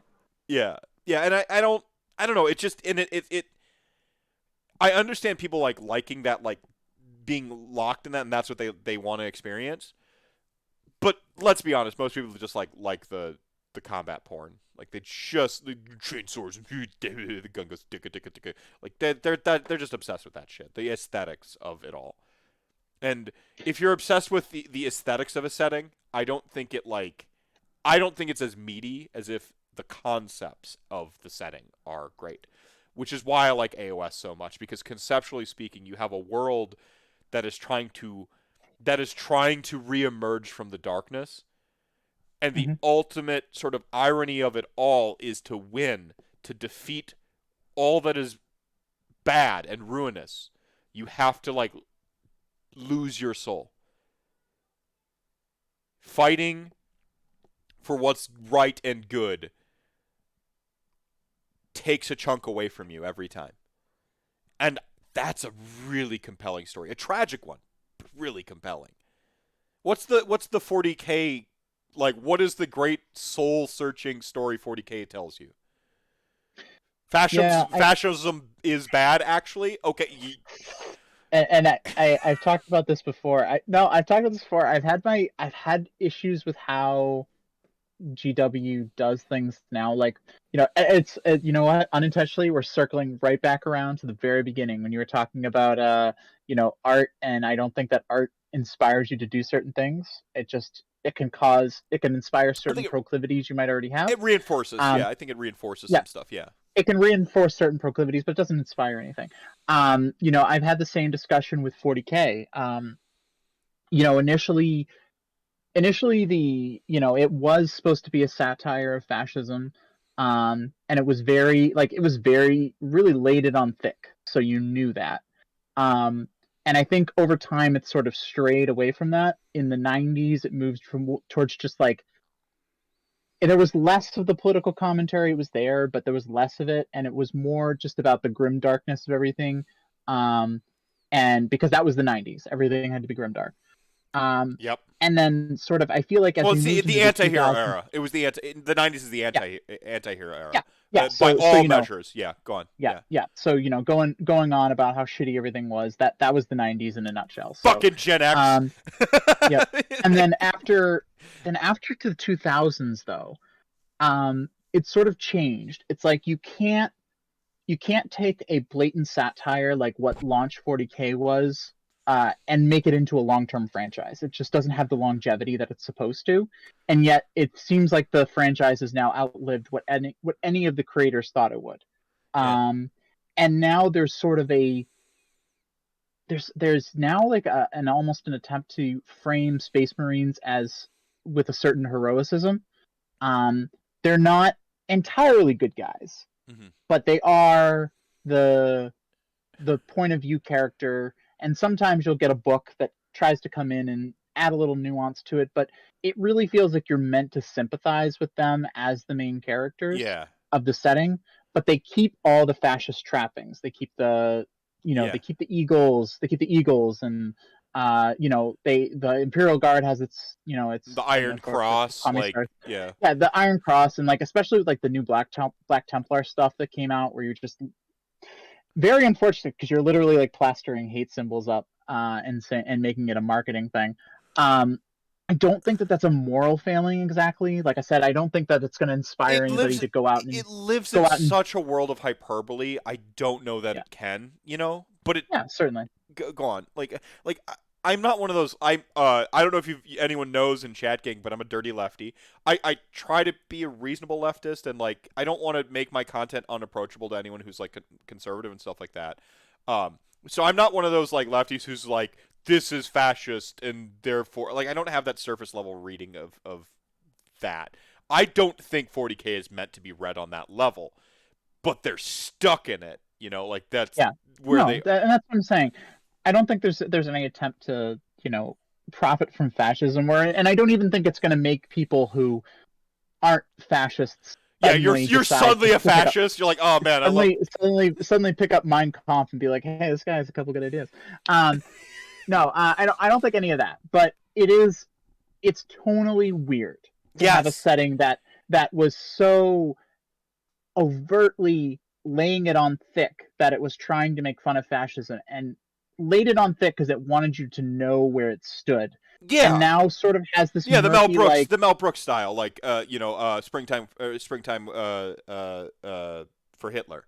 Like you have to lay the hyperbole on so thick and so hard so that nobody can misunderstand the message. But as time has taught me these last 5 years, you can never be so heavy-handed with your metaphor that somebody won't miss it. Like the Squid Games right now, like there's people saying, "Oh, this is a show about capitalism good actually." I'm like, "What the fuck? How did you get that read from it?" Or the people who watch American History X and think it's about like a badass who was a badass Nazi, and then when he wasn't a Nazi, then it got bad for everybody. I'm like, "What?" But it's about North Korea actually. Yeah. Sorry, go on. No, and that's really the point I was coming in. I was just like, it's this very weird, like, I think in GW's head, they're trying to be apolitical. Yes. They don't, that as a mass market product, they don't want to have an overt political message. That's fine. And that's fair. But again, you're still carrying around all these fascist trappings and being like, no, this isn't political at all. Please just kind of ignore that. It's totally very weird, and I don't think it makes you a bad person for enjoying the game at all. Enjoy the game, have fun. I just think it's a little weird. I mean, even taking out the sort of fascist element, like, from it, and I don't think you can, but for a moment, hypothetically, like extricating the fascism from it, they've stagnated that world too, though. Like they're running into the same problems. Like this thing has well outlived its shelf life in terms of the story confines and where they could take fascism bad actually. Like how far could they take fascism bad actually in a in that setting and keep selling you a product. The thing is there's a really great video about how like saying Nazis like are bad is an apolitical statement because it's such a it is such a accepted for true statement that it's not political. But like and so by that same token, that saying Nazis are good actually is also apolitical because no one is taken seriously when they say Nazis good. Now there's some caveats to that. We'll circle back to that. But like having a female space marine becomes a political statement because like it is grounded, it is more real than the hyperbole of Nazism that exists in most people's sort of like mind. Yeah, I actually had talked about that. I remember a couple months ago talking about I did a shorter essay on female space marines and having a couple months in between. I've a couple of years maybe. I think it might have been 2 years ago at this point. I had some times to rethink some of my thoughts on it, but I think the general gist is still there about the I said about I'm not sure I am gunning for female space marines. Mostly because again, it's a very weird sort of thing. It's a very weird sort of thing to me to have the space fascists do it. If they were to do it, I think that'd be great because there's tons of people who want that, and I think that should be an option. I mean, But go ahead. it's I think less it had less to do about the idea of female space marines and more about the not being sure where Games Workshop even stands at this point about their whole, fascism parody anymore. I Are they supposed to be, or are they not? Oh, and that's the thing is, well, we live in.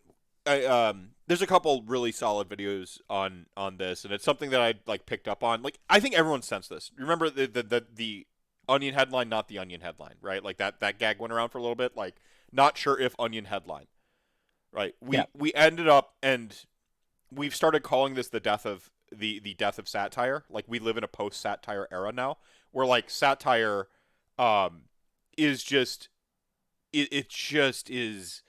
Again, you can never be so overt with your messaging and your metaphor. You can never be hyperbolic enough that somebody won't miss it.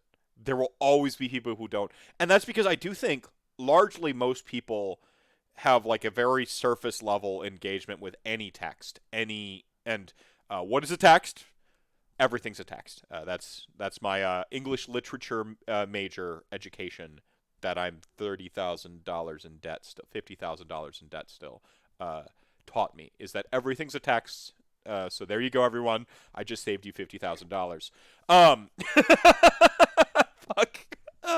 Oh, the black pill coming out early tonight.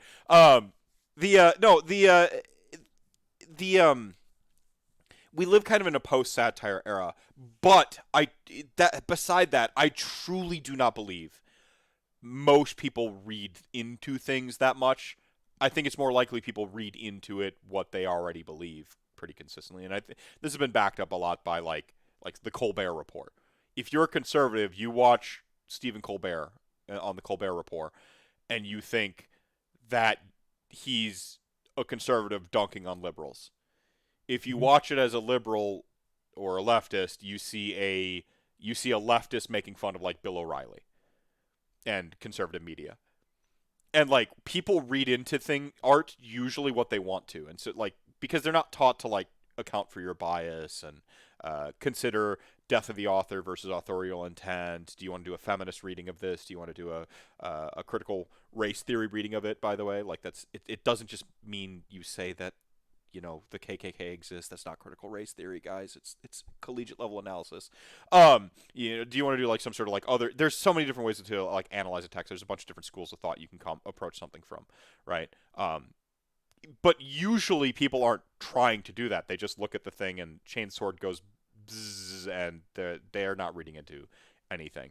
When you point out that something's like a hate symbol, especially like the less prominent ones, like the swastika, like the blood cross was circulating around in our community for a little bit there. I'm like, Does dude know he's using a blood cross right now? Like the most prominent KKK symbol? He's from Australia, so I have to assume no. But like, you got to ask the question now, don't you?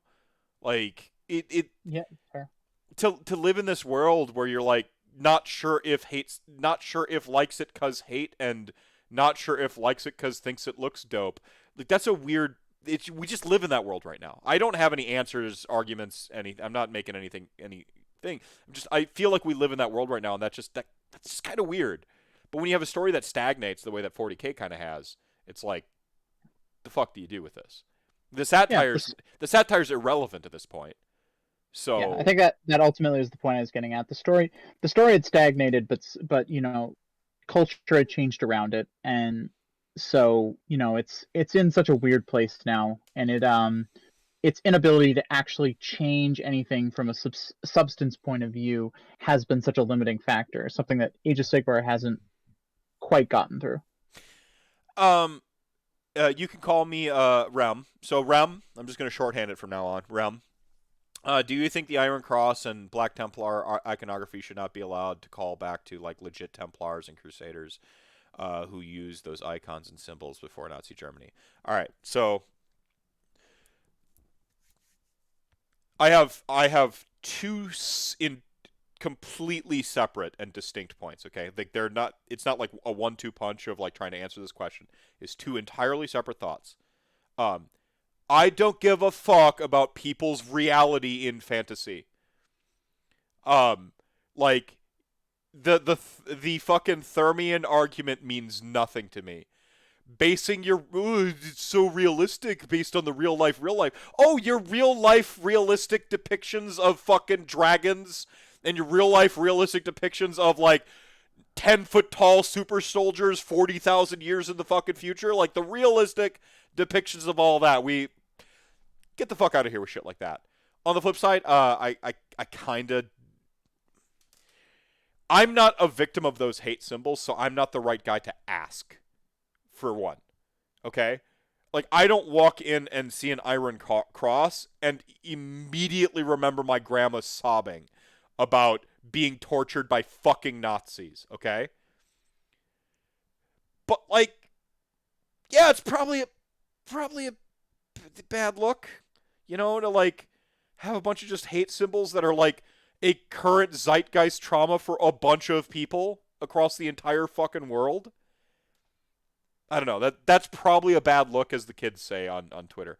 So that's like, it's like totally separate. Point one, and point two is, again, I don't think anyone is reading this game on that level. Like I don't think anyone is engaging with the text on a critical level like that. They see big stupid soldiers with symbols that mean nothing to them, unless they've been traumatized for them. And then a third bonus point. Can you take a swastika back to a Tibetan temple now in our culture? Maybe in 1,000 years you can. But currently, can you be like, oh no, it's just a Tibetan good luck charm? Can you do that? I don't think you can just take back your Templar hate symbol to the realistic time before that. And the Crusades, by the way, weren't... turns out those weren't like super righteous either, yo. Like the Templars might have also been a hate group, could have been like a different type of hate group. So it's just like it's been a hate symbol twice now, historically speaking. So like, again, I want to give a lot of credence to I want to give a lot of good faith to people who play 40K, because I simply don't think people play it on that level. Yeah, you gotta. Yeah, that's a very cynical way of putting it, Hades. Like oof. Or at least, I don't know, like their grandchildren. We'll revisit it in 100 years, okay? In another 100 years, we'll talk about it. Like, see how's a certain pejorative against black people going right now, taking it back? How's that going? Oh, not good. Might be more than 100 years. I don't know. Like, might be more than 400 years. Could be. How about we revisit in 1,000 years? But right now, when literal Nazis have marched on my fucking capital, yeah, you don't get to take it back yet. It doesn't get to go back to its other historically pure version yet.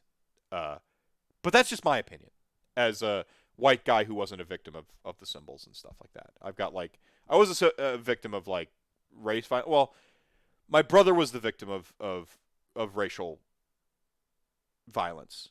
I was there and got victimized too, which is I think a very important distinction when white guilt crops up and stuff like that for people, where they're like, I've been the victim of hate too. And it's like, I'm sorry, white boy. I know you want to like really be less. I know you really want to be less generic. Like, trust me, I get it, dude. But I get to walk across the street and not get beat up that same day. You know, my brother doesn't get that option. The hate would have walked across the street to beat him up. Super important distinction. But like I said, like, my opinion's worth something, but it's not worth as much as the people who were the victims of all those hate symbols and stuff. So, see them, please. Defer to them.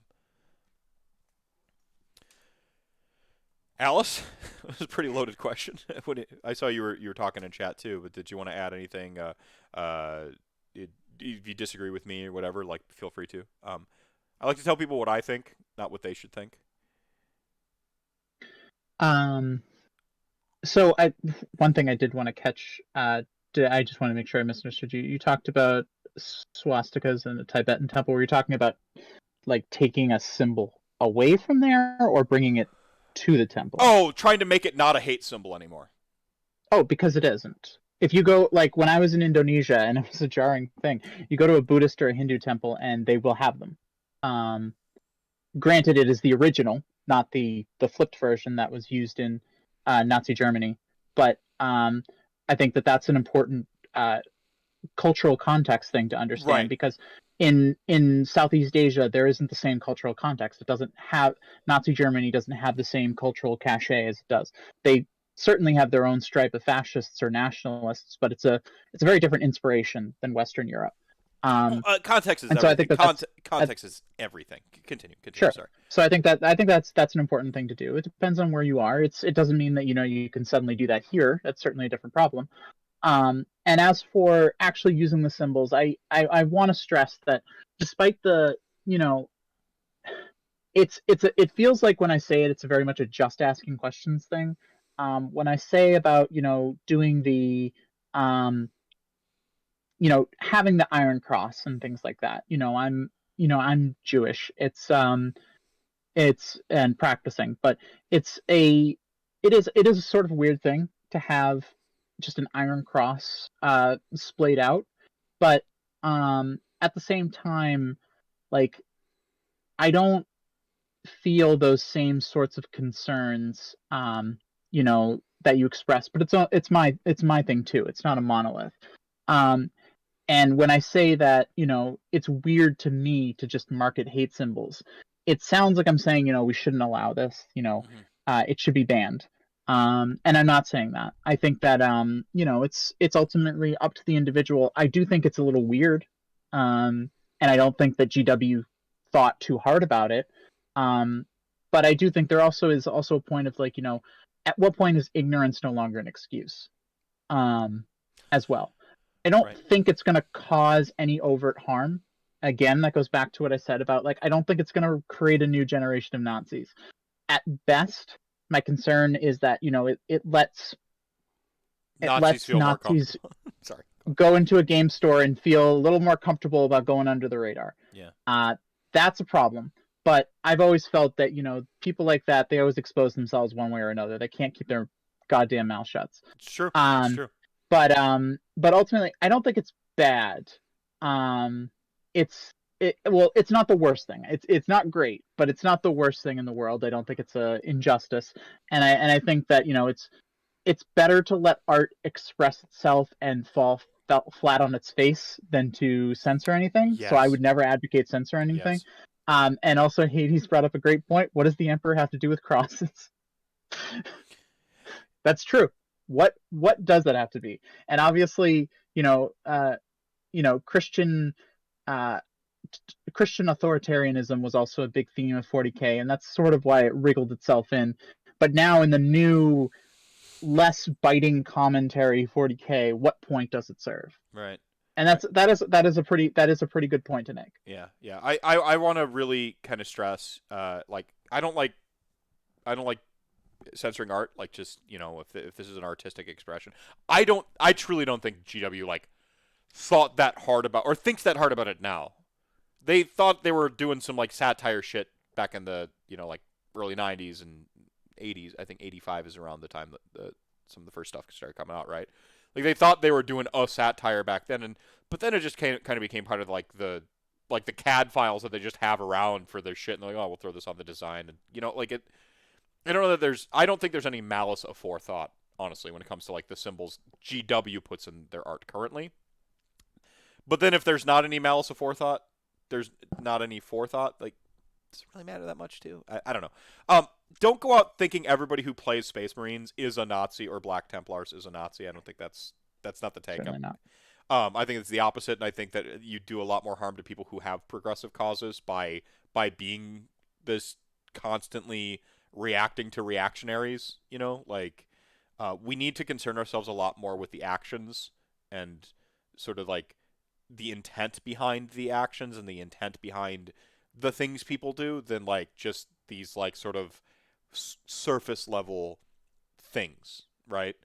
Like we gotta give just enough rope for them to hang themselves with it. In other words, like because a good person who's not a Nazi won't like go on random ass Nazi talking points and like start talking about lizard men running the world, and then like they're suddenly talking about it like the elites, and then like you just keep talking to them, and eventually they just say the Jews, and you're like, oh, you are a Nazi, okay. Like they really do always out themselves.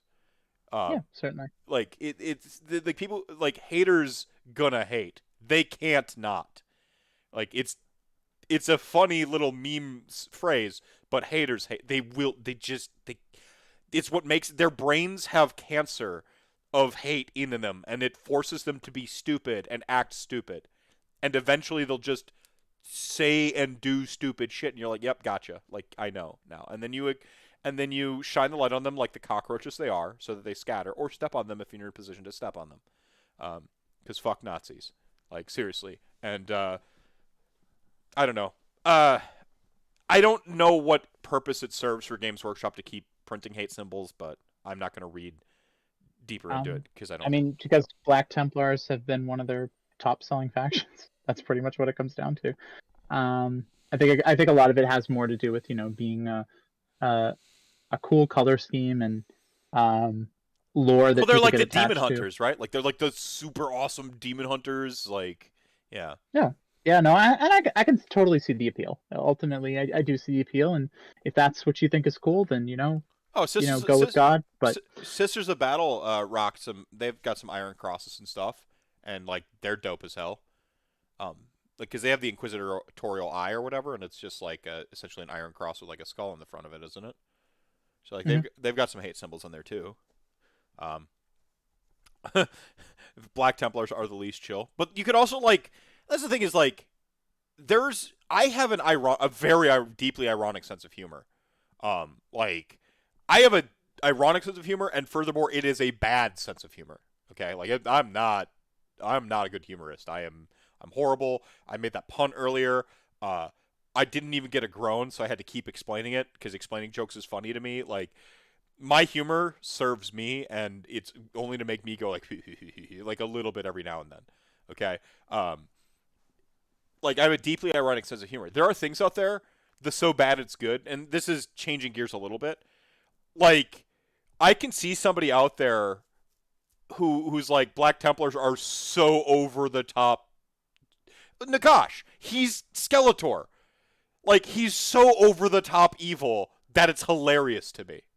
Right? Like, it's fucking hilarious. Like, I love it. I relish it. I can see a type of person who's like, oh, good, like they're the opposite of what you expect. Loving Black Templar because they actually love the irony of it, right? Mm-hmm. This, like, I get that. Like, it's really, so yeah, I don't know, and I as a rule I don't like censorship, and this ties into like the horror thing again, right? Like.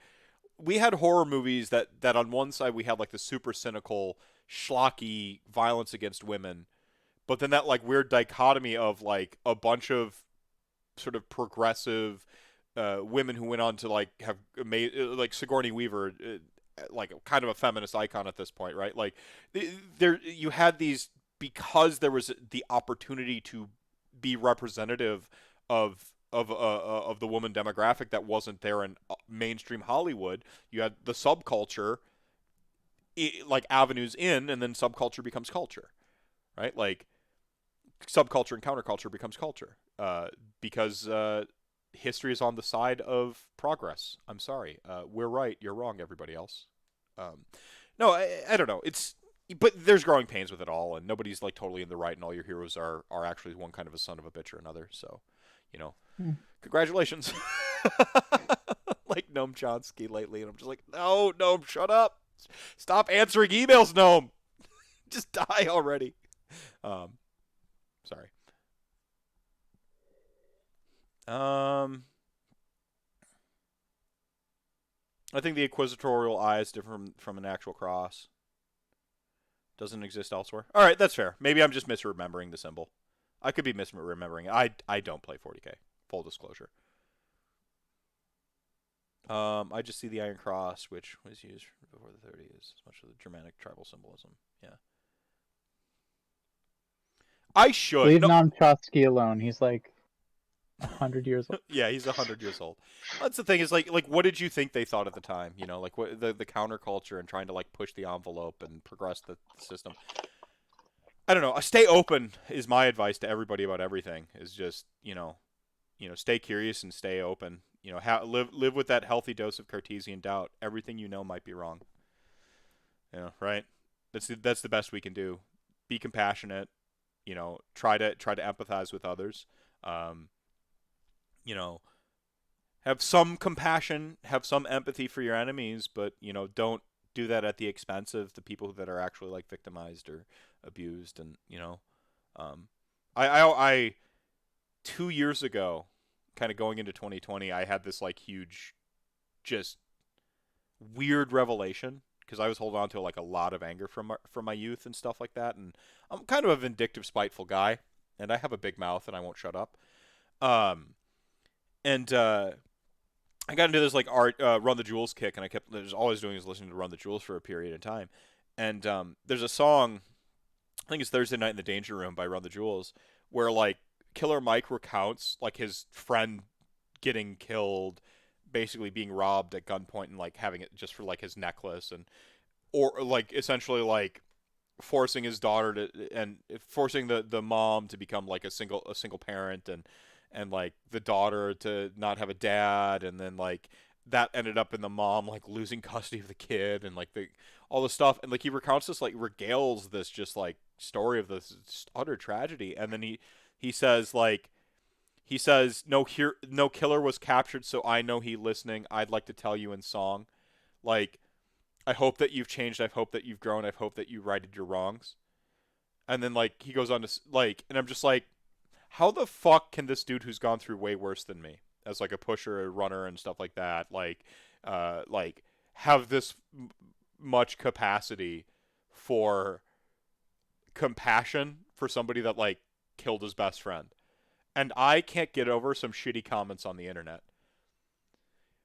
Like, and it just, so like I tried to, for the last 2 years, I've basically been trying to just be better to like everyone in general, not just the people who agree with me, and trying to like take people that I disagree with in good faith, and trying to like not assume everyone I fucking talk to that disagrees with me is a Nazi, right? Like, I'm just trying to do that. And like I haven't found the line where I'm doing it good or where I'm letting people take advantage of my sort of like weakened judgment, I guess.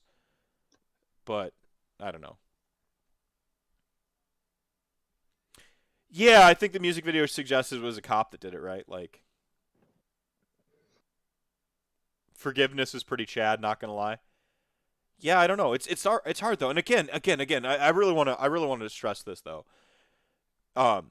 Your quest to forgive the folks that have done the horrible stuff out there, and your quest for compassion for people you disagree with shouldn't throw the innocents under the bus, quite for lack of a better term. It shouldn't hurt the victims and the victimized in your quest to like be the bigger person, the better person. That's where you got to have some limits, I think. I say you, but it's general you. It's hypothetical you. That's how I'm processing it right now. Anyway, is like finding that line between where are the limits of my own compassion and trying to be a better person and trying to be the bigger person and not think everyone who puts fucking like Nazi iconography on the table across from me is a literal Nazi when I show up to the table and I have that like that sort of like recourse where like my danger sense goes off a little bit because like I know what the iconography means and I go like that a little bit because most people probably don't. Where is that just going like yeah and not like look for every little like microaggression to like mean something more like how can I deal with that? And that's a me thing, everybody. That's not a you thing. But around the time you're seeking compassion for the people that might be your enemies and they're like, it comes at the expense of like the marginalized and the victimized, then I think you've crossed the line probably. You want to give people avenues to like make mistakes and come back from it, yeah, I don't know. I think Bo Burnham said it all better. Complex topic. I think Bo Burnham did it better in an entire special than I can do it in like a 20-minute rant on this show.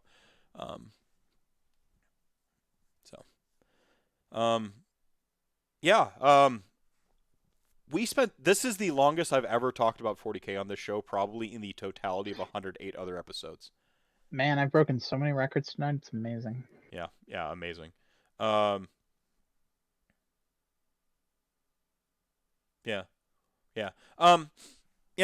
40K. I want to reset back to like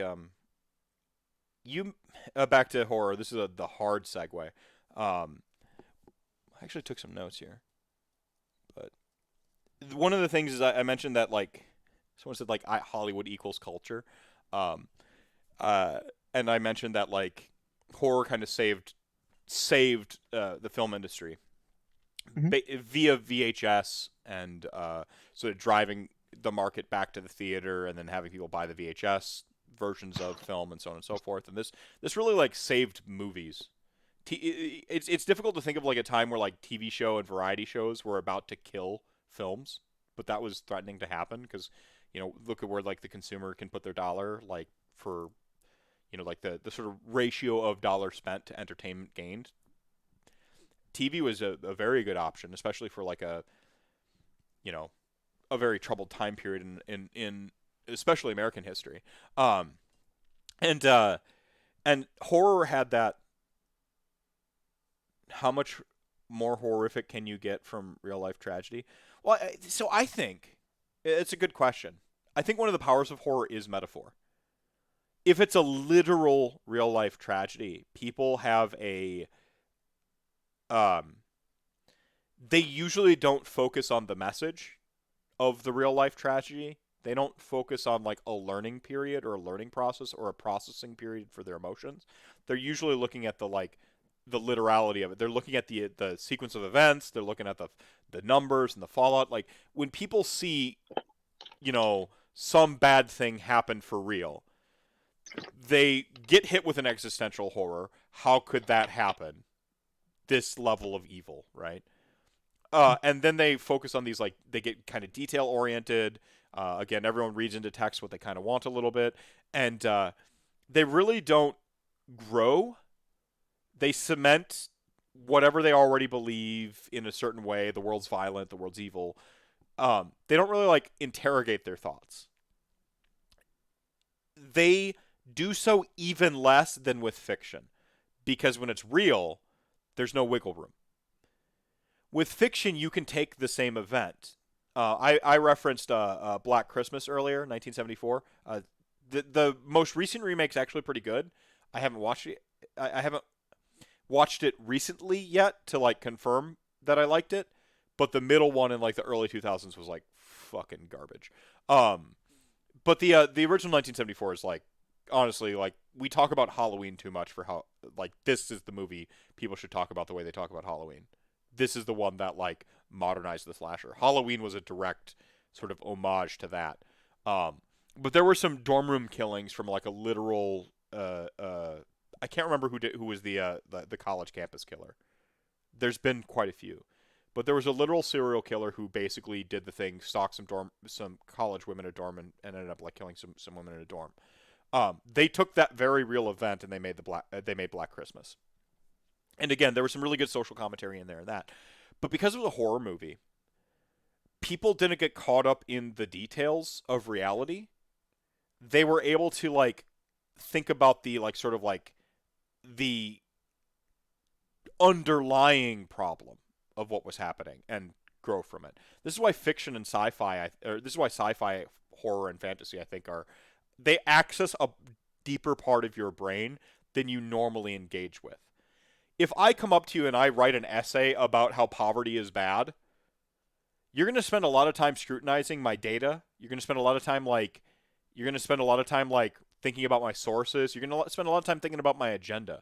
If I just like do a movie that says poverty is bad, actually, and it's just textual, like, I've just sold you on the narrative of poverty, and people are far more willing to engage with a narrative than they are with numbers and reality. This is a good thing, bad thing. History isn't as objective as everyone thinks it is. Like, history has happened, but history is interpreted and sold to you via a narrative. This is why certain narratives dominate, and then we uncover new stuff and like realize, like Christopher Columbus was a tyrant. That's not the narrative that has dominated for a very long time, because you only got the most cursory. He discovered America.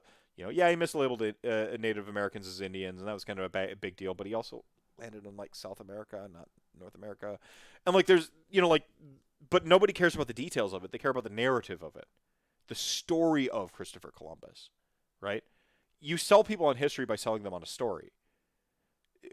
History is constructed through like very boring details, like, oh, here's a clay pot, and here's like a shipping manifest, and then they read diaries and journals, and diaries are subjective. That's literally hearsay.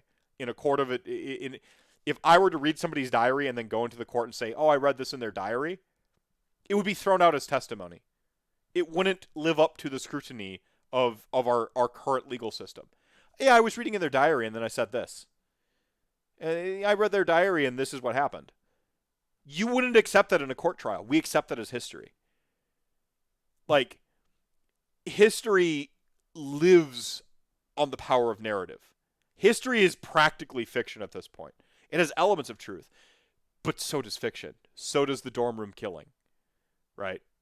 Like, yeah, it's not as one-to-one as like we try to make history, but the point is when I tell you a history lesson, you take that as like kind of a de facto. When I write you an essay, you scrutinize it. And when I give you fiction, you don't even think about that. You just get the message. Certainly. That's, I mean, Do you think you can vamp for a while I top off the water glass and get more ice for this? Sure, go for it. All right. I'll see what chat's doing in the meantime, but I'll continue off on your tangent. Yeah. About that's why Alien is it's supposed to be about the unbridled capitalism and lack of safety standards and things like that.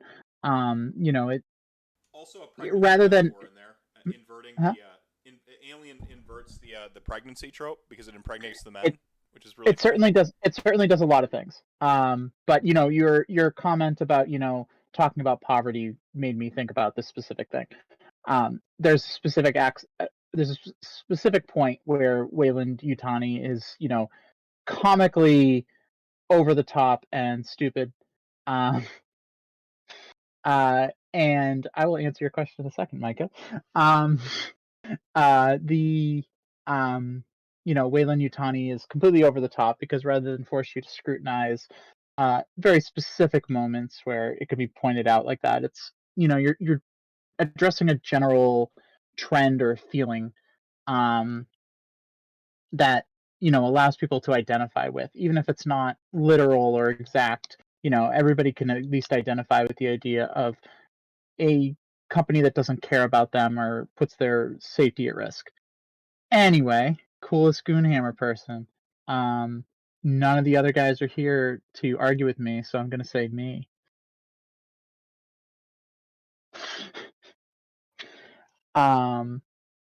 No, I've never been cool. Cool in what sense, Micah?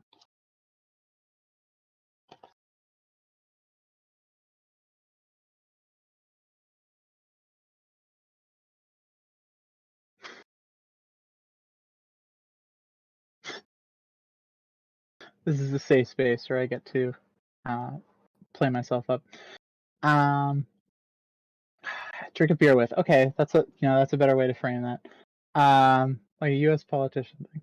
Well, if he ever finds this out, it'll go to his head. But probably Rob Jones, the chirurgeon who we would not have a site without his consistent work.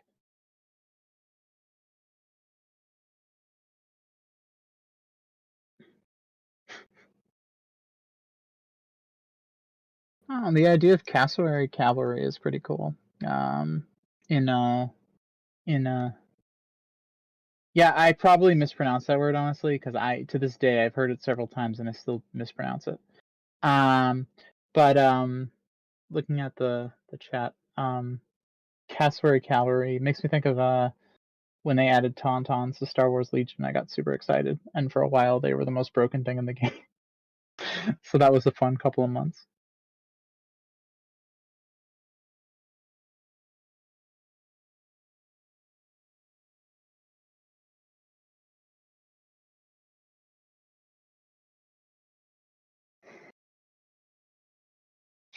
So chat, does anybody have any? I mean, we're coming up on it on Sunday. Does anybody have any Halloween plans?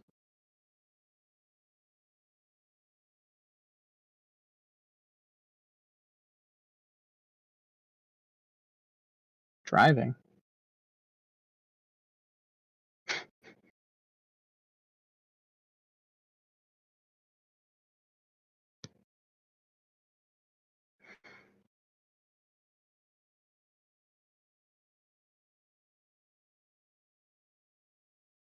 Oh, oh, oh! You're playing Call of Cthulhu too. Makes you think.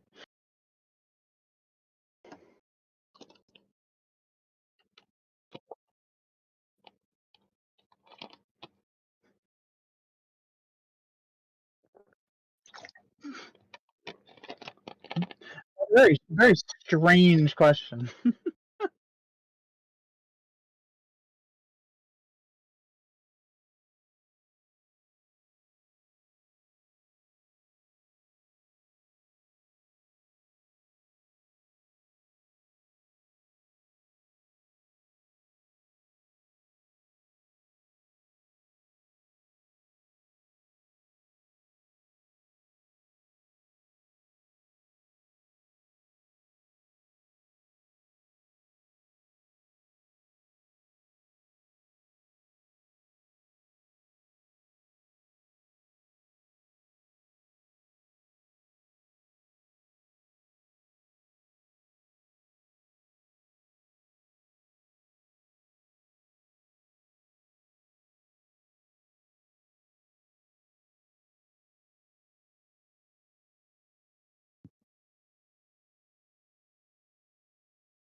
Hold up. Apparently, chat is telling us that we're muted.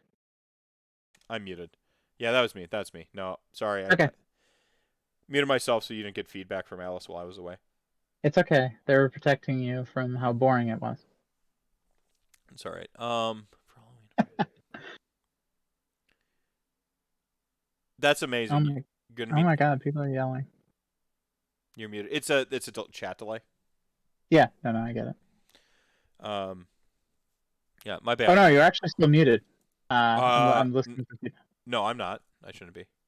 I can see the bars now. They're moving. Turn on your sound, Maph. No, I'd rather talk. Yeah, no, sorry, it works now. Yep, you're No, good. I want you all to pretend. I want you all to pretend that I just said the most profound shit you've ever heard. That your entire worldview, you've had to like run some calibrations.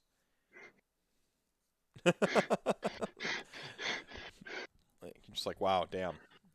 Cut that one out. Yeah, I'll fix it in post.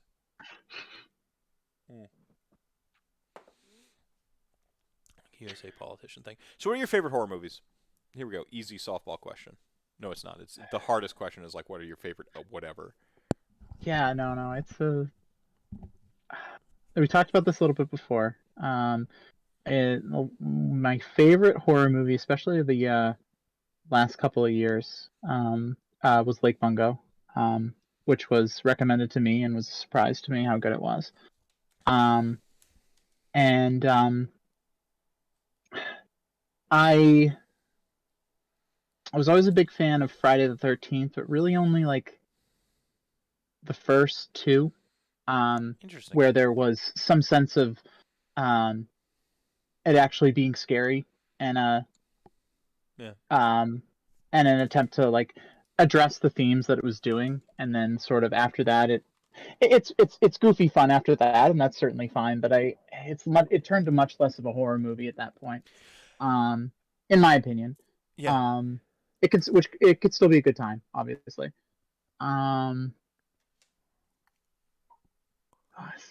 What about you? Give me time to think some more. Yeah. No, I'll jump in there. I just want to talk about Friday the 13th for a minute. I like Friday the 13th, like Warhammer, tried to be apolitical. By the way, like Warhammer, I should say 40K now. I think tries to be apolitical.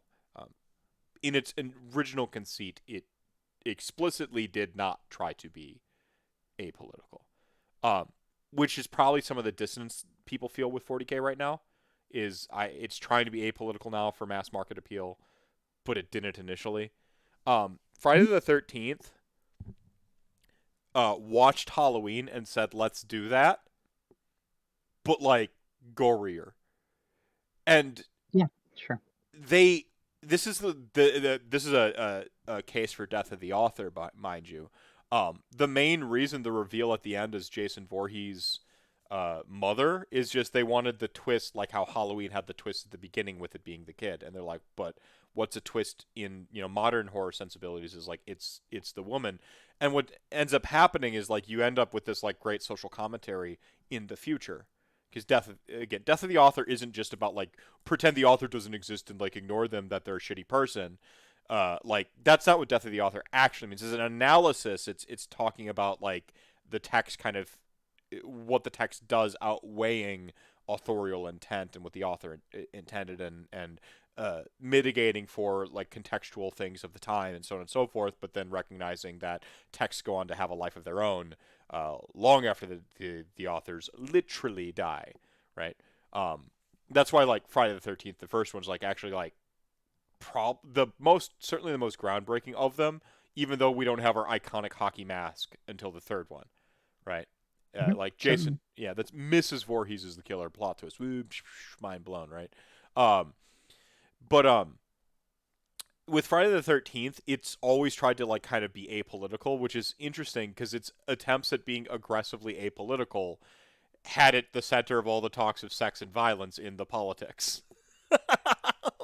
Certainly. Which is for me that's like a great irony. Because it's one of those things. Ultimately, you don't get to opt out of those things. You may not care about those things as you're doing it, but we're all influenced by our writing. Our writing is always influenced by the world that we live in, and as much as you might want to try to escape it, that thing is going to seep in, and that is, I think, one of the cornerstones, I think, of Death of the Author, is the idea that the author does not have complete control over what their work means. Right. I forget it's not horror, but I think one of the best examples that I often use is Tolkien, specifically because he said that he was very much against allegory.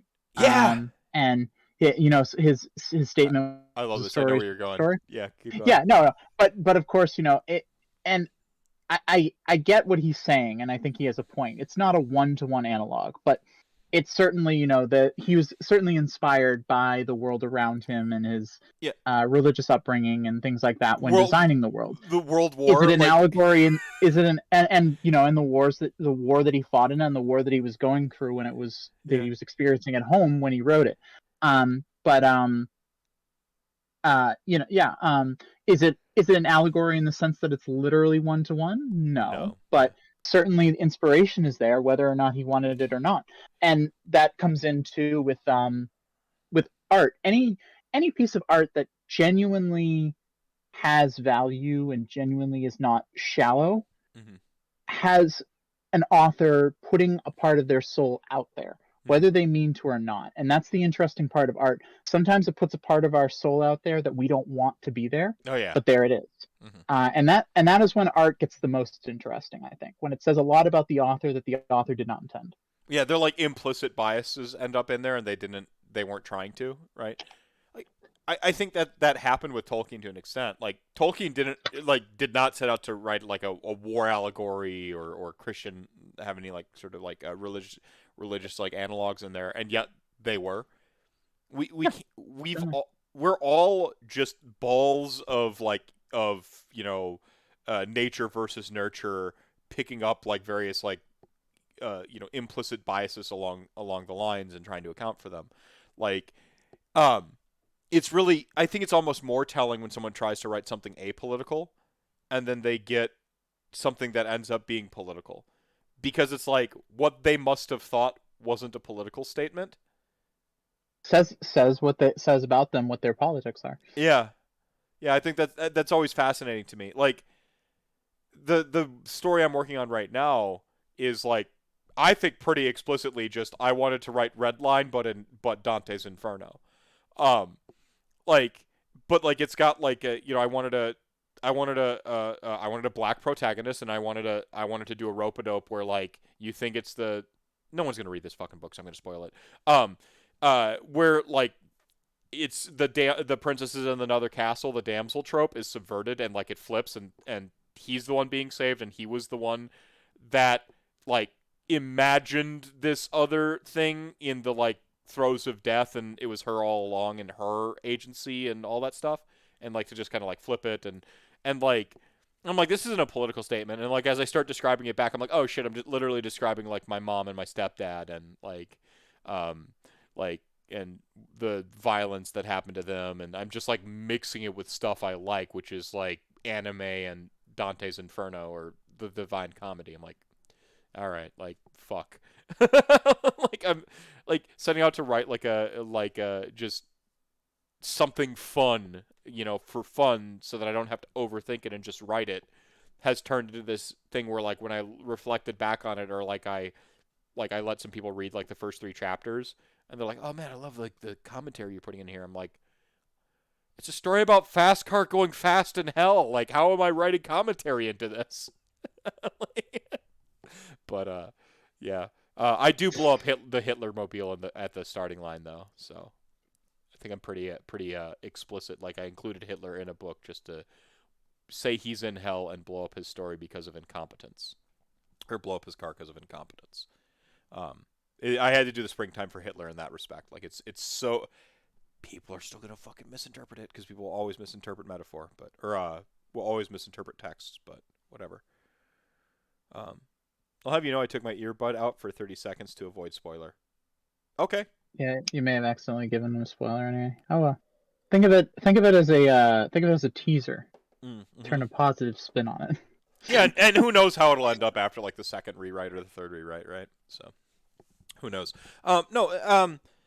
Resetting back to like Friday the 13th. Friday the 13th is my, of the horror series, that the sort of like iconic like Gen X sort of era.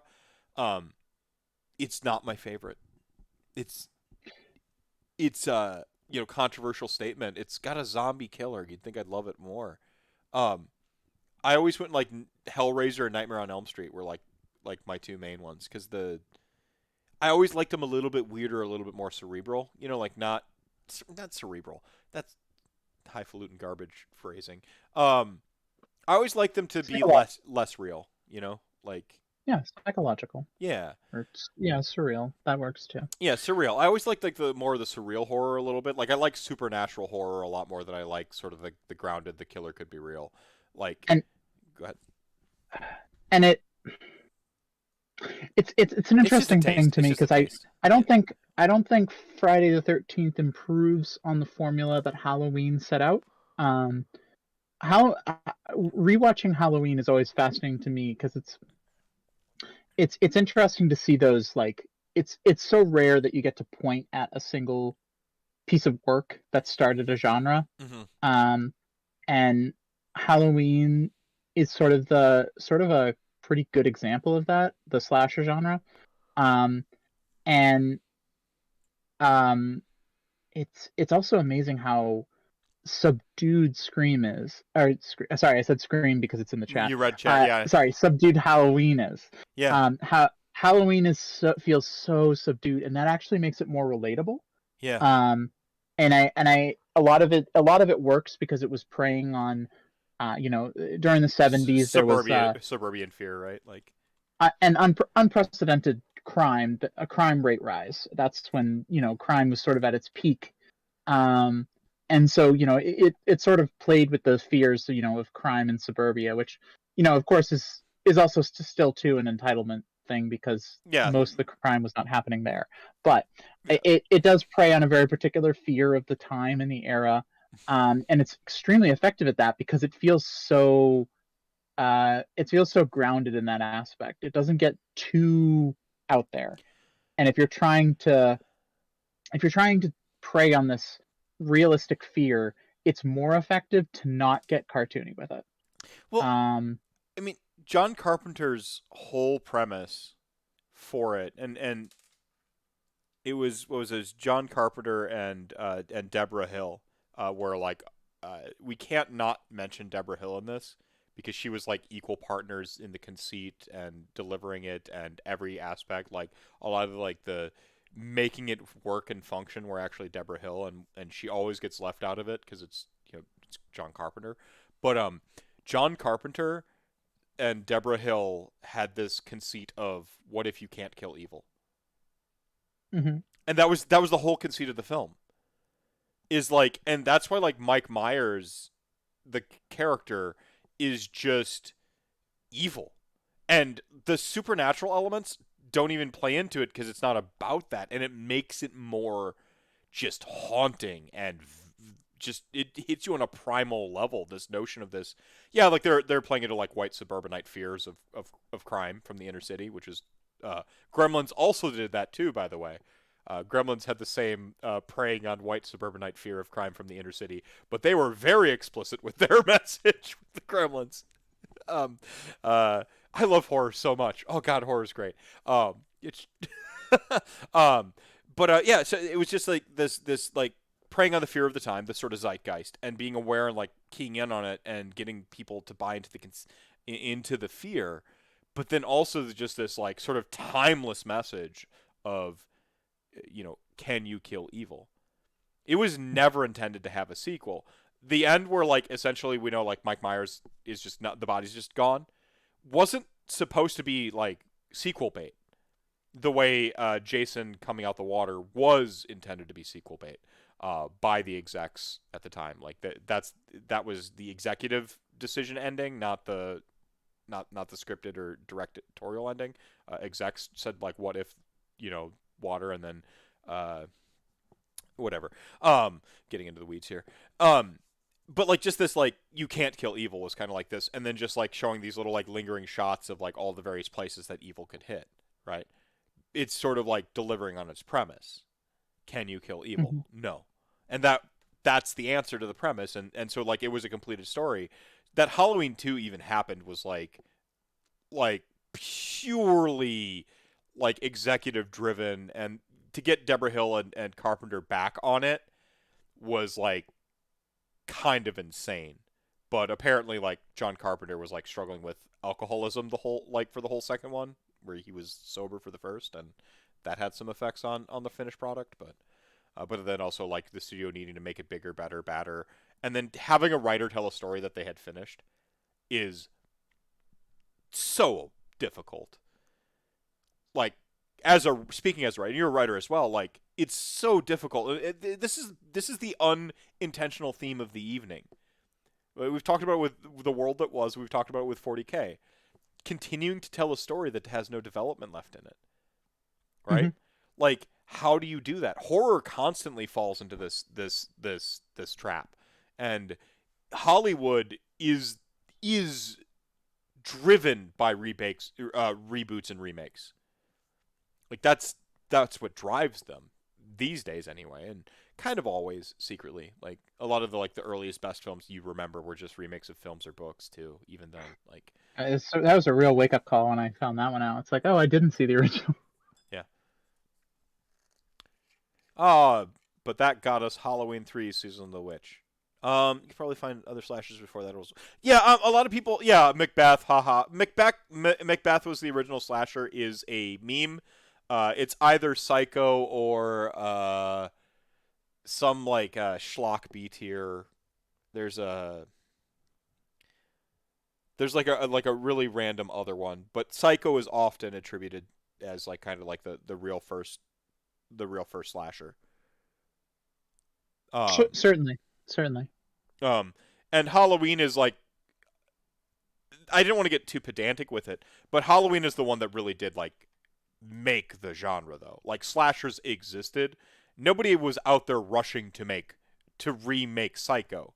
They rushed out to remake Halloween.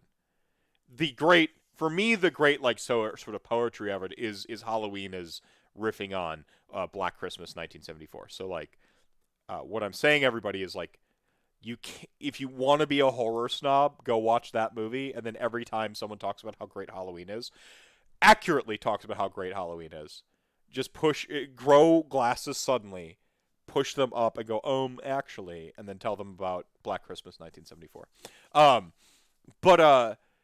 Yeah, I mean, John, the like, humanity's capacity for violence towards humanity is like a major theme of horror. Oftentimes we see that in like a lot of the zombie flicks, right? Zombie has shifted its attention. Have you noticed that?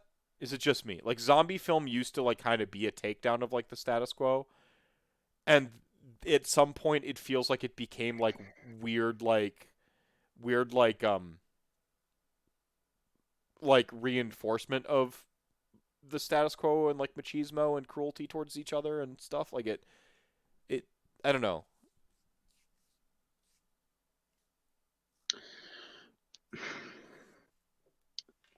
I know what you're trying to say. I don't want to. I don't want to lead the conversation too much with like my opinion of zombie media. You know. I know what you're trying to say, and it's like zombie media. You know, I think it was doomed much sooner than you're reckoning. You know, again, our modern concept of zombie movies, really, I think the focal point is Dawn of the Dead. You know, certainly there were Snyder's remake, you mean, or no. I think the original. Okay. Sort of our modern concept of zombies comes out of that. Certainly there were earlier zombie movies, but I think a lot of the modern tropes come from that movie as like a focal point. And it's a bit of a odd movie to see now because it has a very like to me it has an almost juvenile makes you think quality to it about it's about consumerism because there are zombies in a mall. Yeah. Did I blow your mind? Yeah. You know, that was unintentional, supposedly. Like, this is death of the author again. Like, I don't buy it for a second. Yeah, I know. Like, oh no. Too on the nose. Yeah, no way you are making that film and you didn't at some point go, oh shit, this is a takedown of consumerism. There's no way you were Yeah, like, no way. it's so on the nose about it. I think that it's like when he got called out on it, he was like, "Well, no, obviously, I wouldn't make a point that obvious." Right, wanted to like And preserve the like Artur, like I'm way smarter, cleverer than yeah, that. Yeah. yeah. No, and when you get called out for your metaphor being a little too obvious, you're gonna be like, "Well, no, obviously I didn't mean that." No, there's a But deeper layer that you haven't yeah, discovered so you yet. haven't caught it yet. Yeah. But no, Writers are I do think liars. We're all liars. I do think it's shifted away from that actually quite quickly. I do agree that like especially it's become more overt with like The Walking Dead, has a big thing now and nowadays too with like zombie like people who are like way too into zombie fiction. I It's one of those things that I kind of like raise an eyebrow at. It's like, is this person just think it's really cool, or do they just fantasize about being able to murder a lot of people with no I repercussions? love Um, this, because where I thought you were going and where you went are actually different. So we're gonna have a conversation okay, right now. we can So circle back around yeah, to that yeah, in keep a going, minute. keep going. Yeah, keep Um, going. but I think that that is not something that happened very suddenly. I think it was something that happened uh, gradually, but was always kind of there. There is a power fantasy in there, and being able to um, I forgive power take down a fantasy a horde, little bit. Like I and forgive it a there's little no bit. societal repercussions for doing so.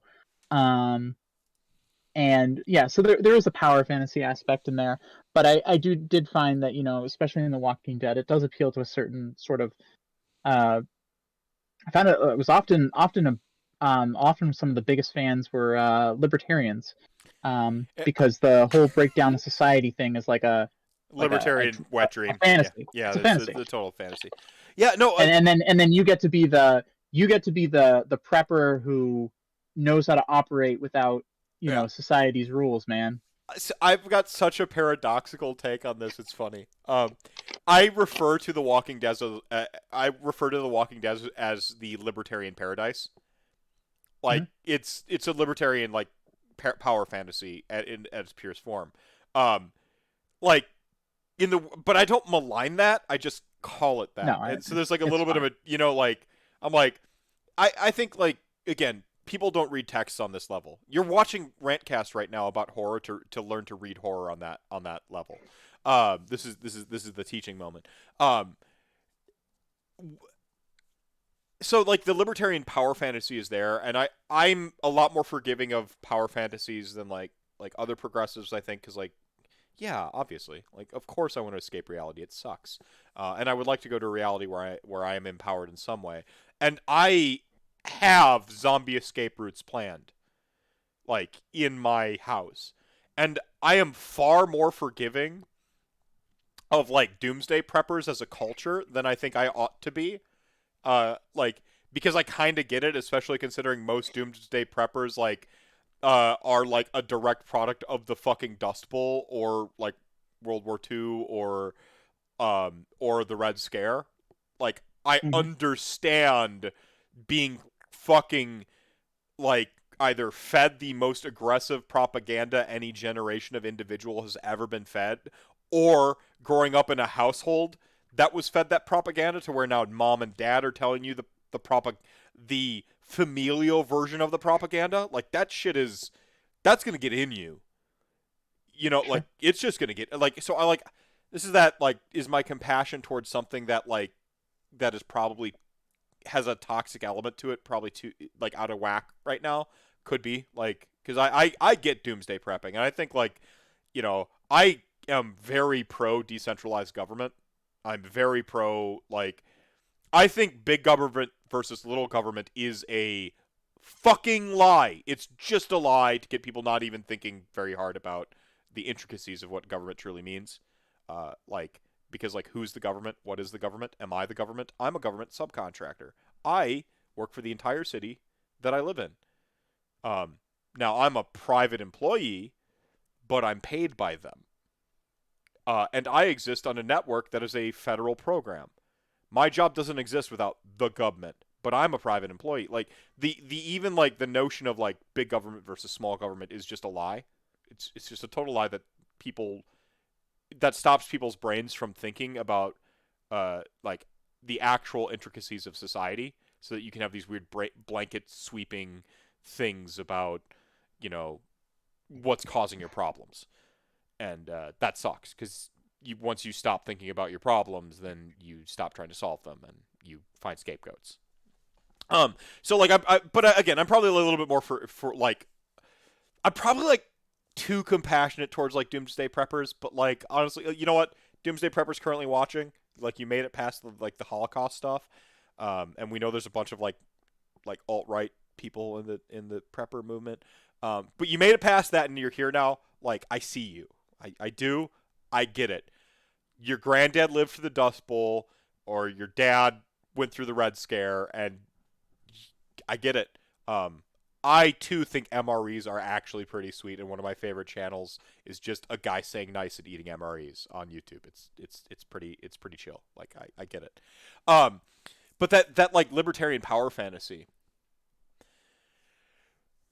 the thing that bothers me about it is the degree to how little human life means to the people engaged in that fantasy. The switch I see happening isn't about consumerism. It's about that humankind's capacity for violence towards humankind.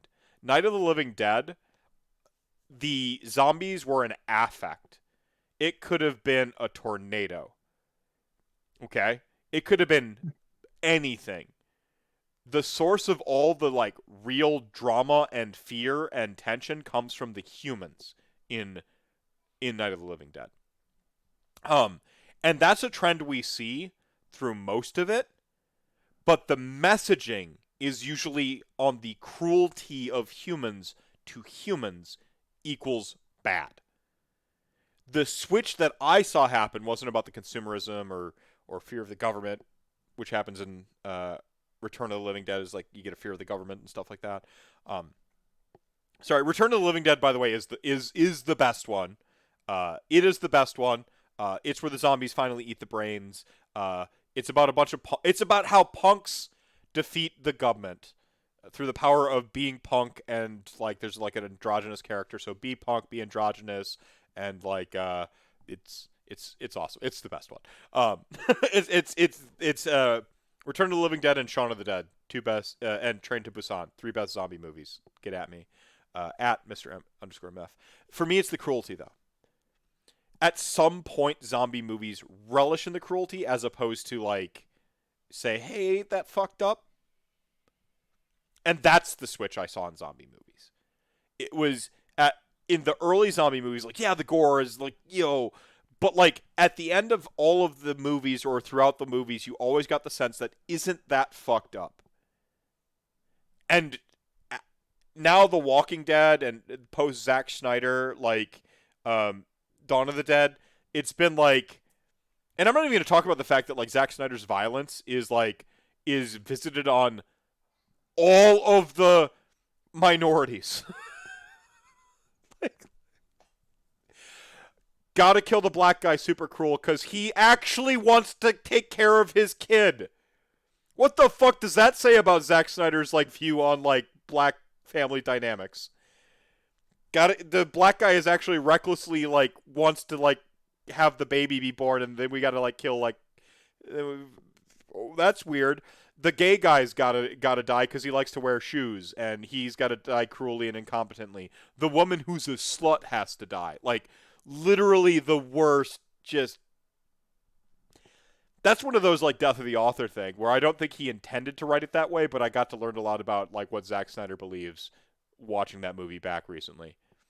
I mean, I would argue I would be very cautious about that. I don't like psychoanalyzing authors. I actually think that is the intent of Death of the Author, not to put their baggage on it. And you know, it's not to push back on you. It's just that I think that is sort of dangerous thinking, because do push back on me. Go ahead. That sort of thought process is used against anyone who writes anything that might be potentially offensive. Like, who and I don't necessarily mean offensive in the way of like, the Turner Diaries is offensive. We know what's going on there. I mean offensive in the way that, it might push back against society or something like that. If it's particularly egregious in its violence or something like that, people's immediate thought is, oh, what sort of demented mind could think something like that? Yeah. Whether or not Zack Snyder is a good person, I don't I'm know. not gonna I don't care. gonna say that. Certainly I don't not. care. I don't know. But I don't think it's constructive to psychoanalyze someone based off of their work. No. The whole point. Fair. The whole point of thing we discussed from the beginning was, the point of fiction is to be able to explore ideas in a safe space, and sometimes uncomfortable thoughts can come out, but let's not let those thoughts be who we are. That's fair. No, I mean, thank you. Actually, no, seriously, sincerely, thank you. Like, I don't want to make a prescriptive judgment on Zack Snyder based on Dawn of the Dead remake. Ultimately, I think really, and you said this a couple times already, I think that Zack Snyder is not engaging on that level. I think he's a very dumb person. So I don't think he's. I mean that in the most banal sort of way. That I think that he doesn't intend any offense. He's just not aware of what he's saying. Oh, the recent one that he just did for Netflix, the Something of the Dead. Yeah, I didn't see that, but I heard very bad things. It was fine. Like, it's another fucking Jesus metaphor because all he's made. Yeah, it's what he knows. He just makes Jesus metaphors. But like it's fine. Like, it was fine. Like, it was like the DACA was big and Batista was like had like an emotional compelling arc. It was all contrived and it had no idea what its tone was, and like it all like the standard trappings of like a big budget like summer flick, but it wasn't released in a theater where people would have viewed it more favorably because then they would have went ooh ah at the like fireworks. Instead, it was your home box office, so then they weren't distracted by the ooh ah of the fireworks, so they got to get more critical of it than they probably should have, because it really just was like, here's a zombie movie now that I have a budget and I can just be dumb. Like, sure.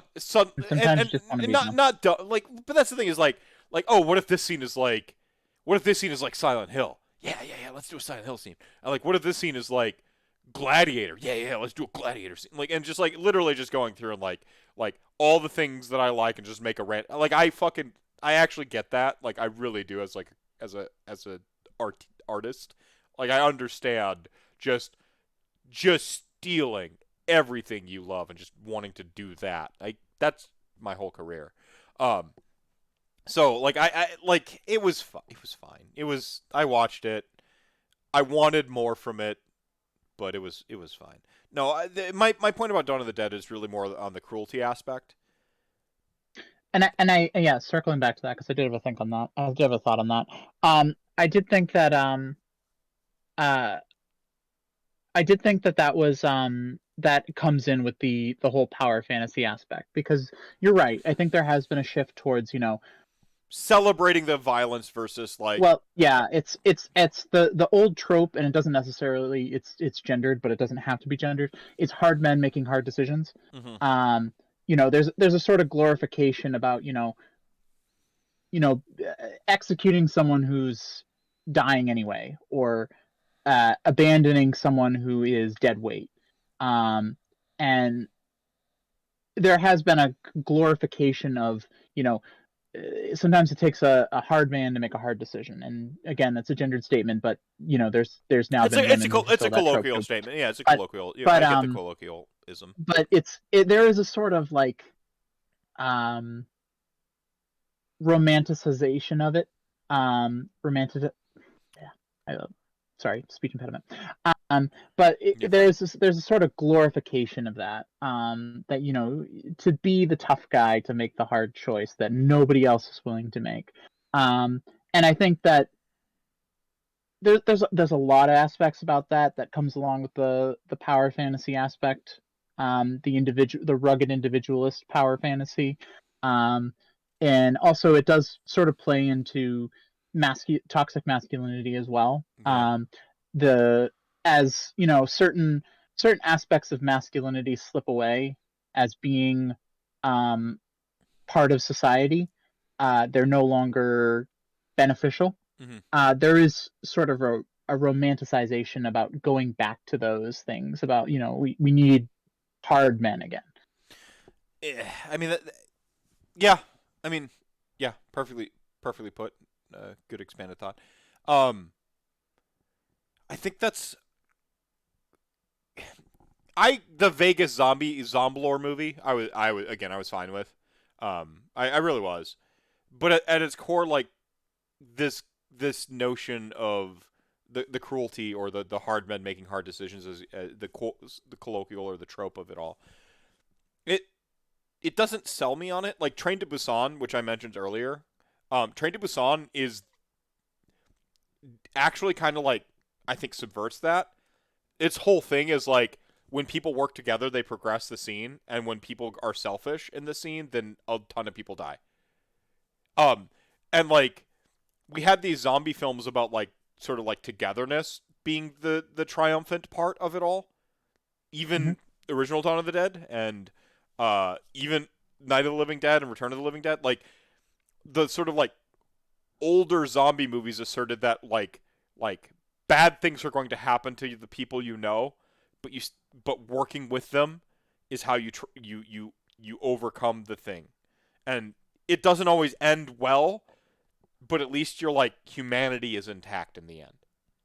Sure. And there's been an abandonment of that for that reckless individualism in zombie films because they become these like libertarian power fantasies of like hard man making tough decision, doing thing and stuff, and or woman or NB like, and it's just it feels they haven't been as I don't know like I just haven't enjoyed them since.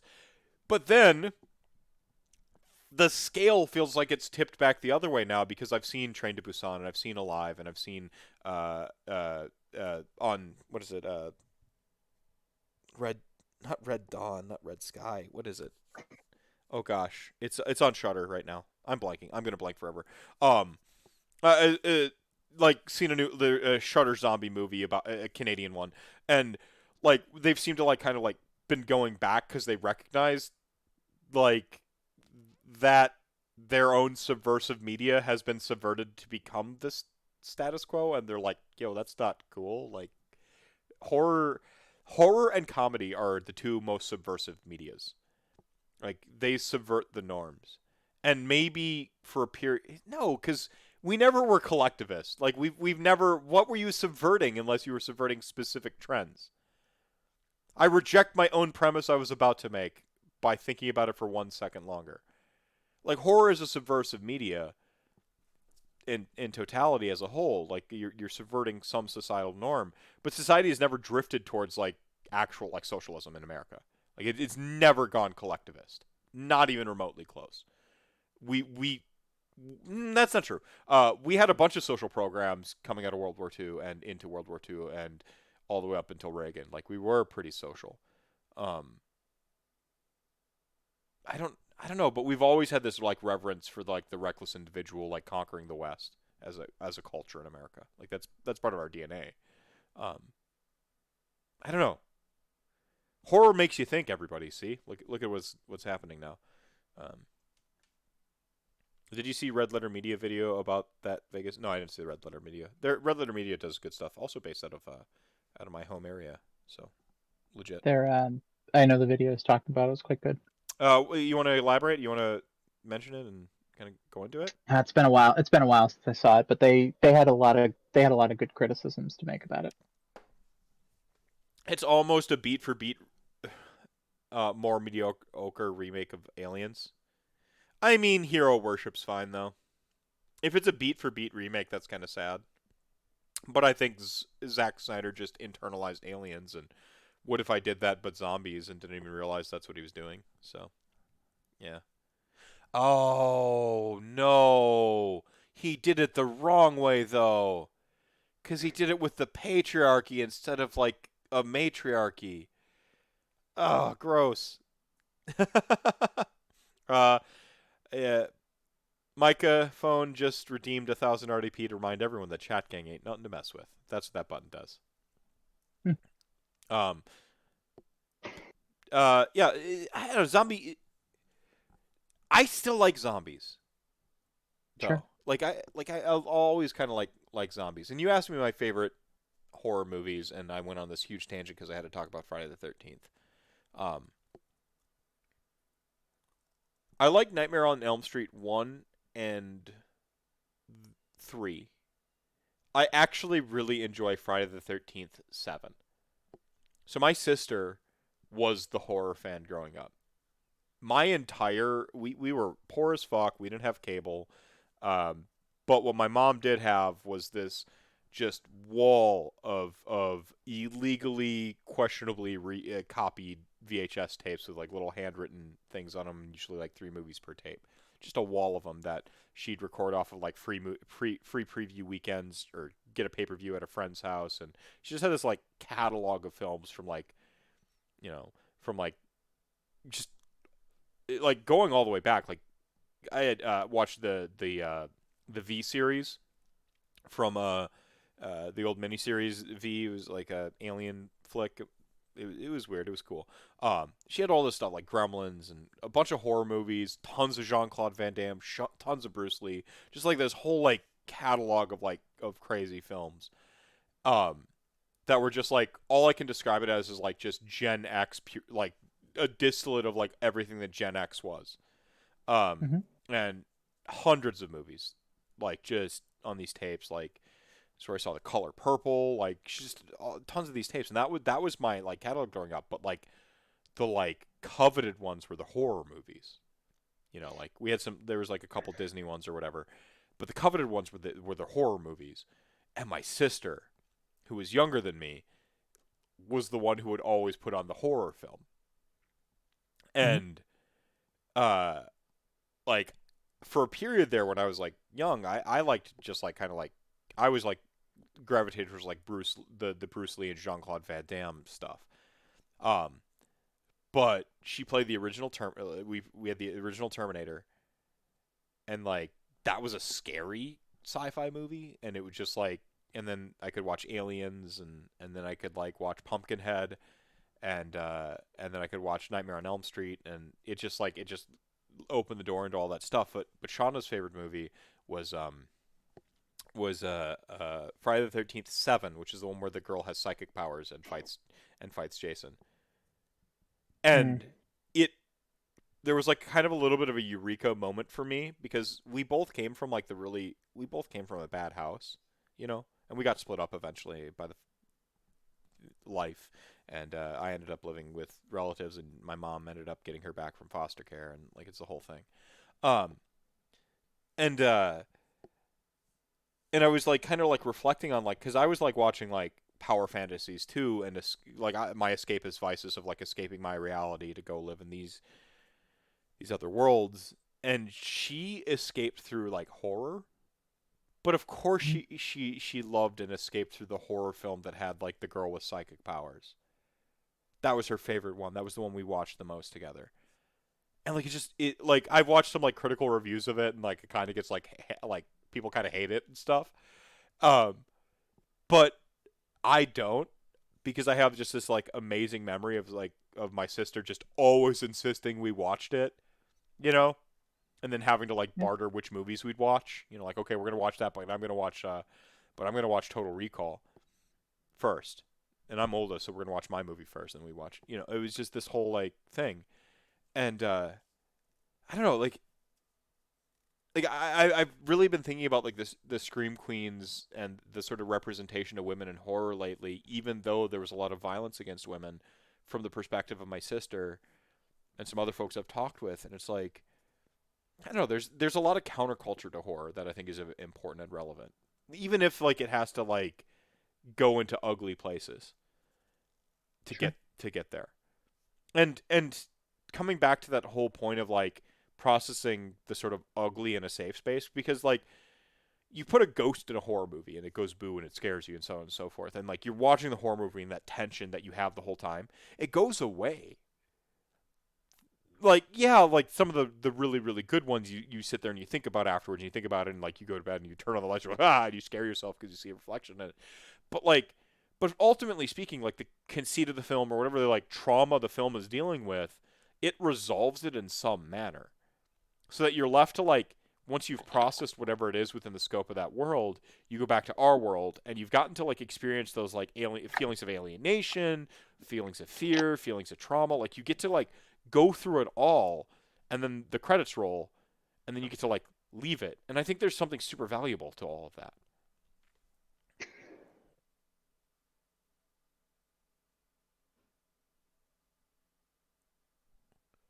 Sorry, what is it with women and horror? STG, the majority love it, and I don't know I why. don't know why. What's STG? Swear to God. Oh, the majority love it, and I don't know why. Majority love what? Like horror? Horror. Yeah. Oh, I don't think so. I think it's had a resurgence in the recent years as like the existential dread of Zoomers and millennials has reached a peak, and we've tried to seek out media to like feel better, and none of the hopeful stuff does it. None of the hopium's working, and like watching Marvel movies feels rote, and Disney's kind of lost its. They're really technically proficient and great at making films, but they're all so cynical now.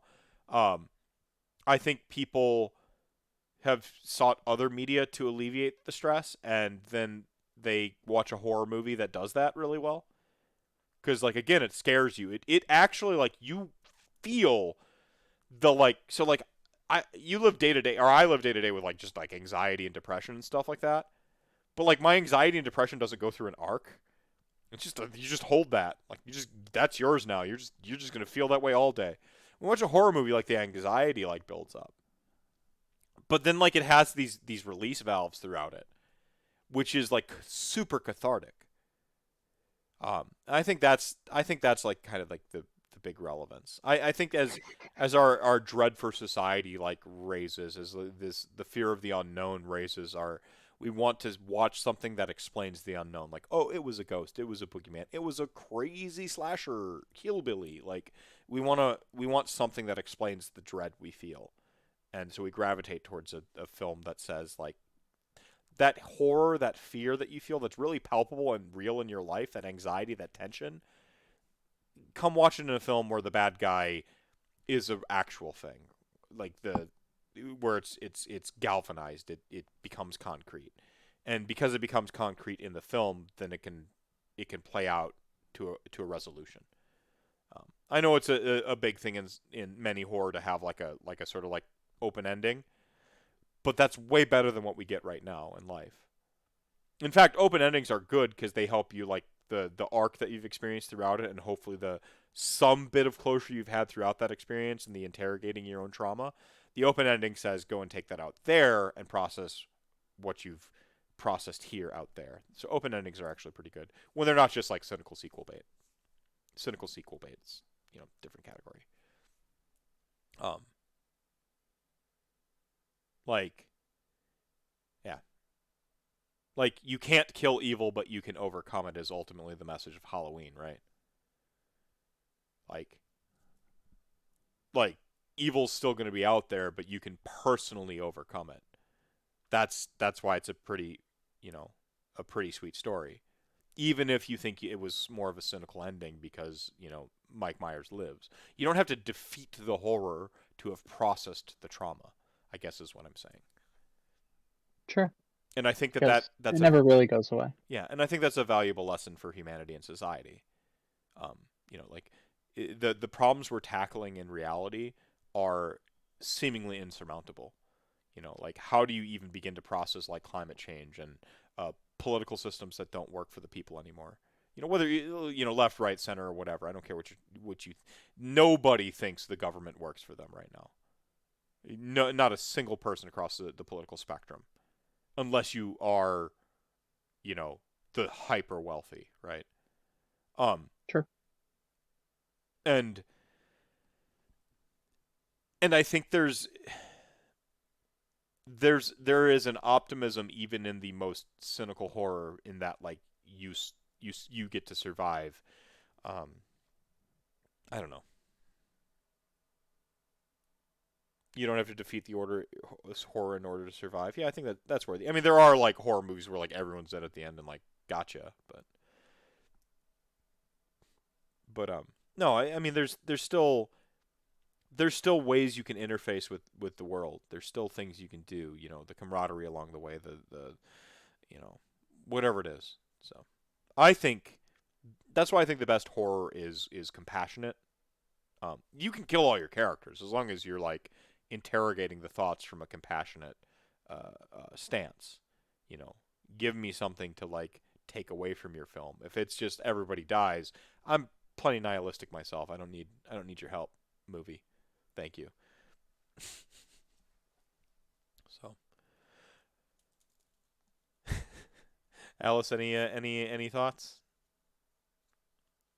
No, it's a profound statement that you made that is difficult for me to follow up on, honestly. Any any final thoughts, AOS or otherwise? No, we certainly went to a far broader range of topics than I thought we were going to get to. I'm surprised we spent like 40 minutes on 40K. Like that was pretty insane. That's I've never talked about 40K that long in my life. Well, not my life, but on this show. So that was pretty awesome, actually. Um, I just like having good conversations. So digital soapbox. Anything you want to put on blast? Anything you want to shout out? Not anything new not anything new. Just go to goonhammer.com if you haven't been there. There you go. And if they want to follow you on Twitter, At Ragnarok Sword, I'll put it in the chat.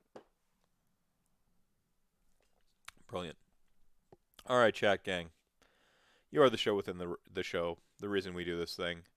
Hope that wasn't too much of a downer at the end. You know, I think there's a horror film out there for everybody. You don't have to like love horror to find something that's going to resonate with you. Just like any genre, it runs the gamut of messaging and theme and levels of scary, and you know, there's something out there for you. And it is my mission not only to tell you that that death is the best Grand Alliance in Age of Sigmar, that death is best. Beasts of Chaos are super legit too. They're awesome.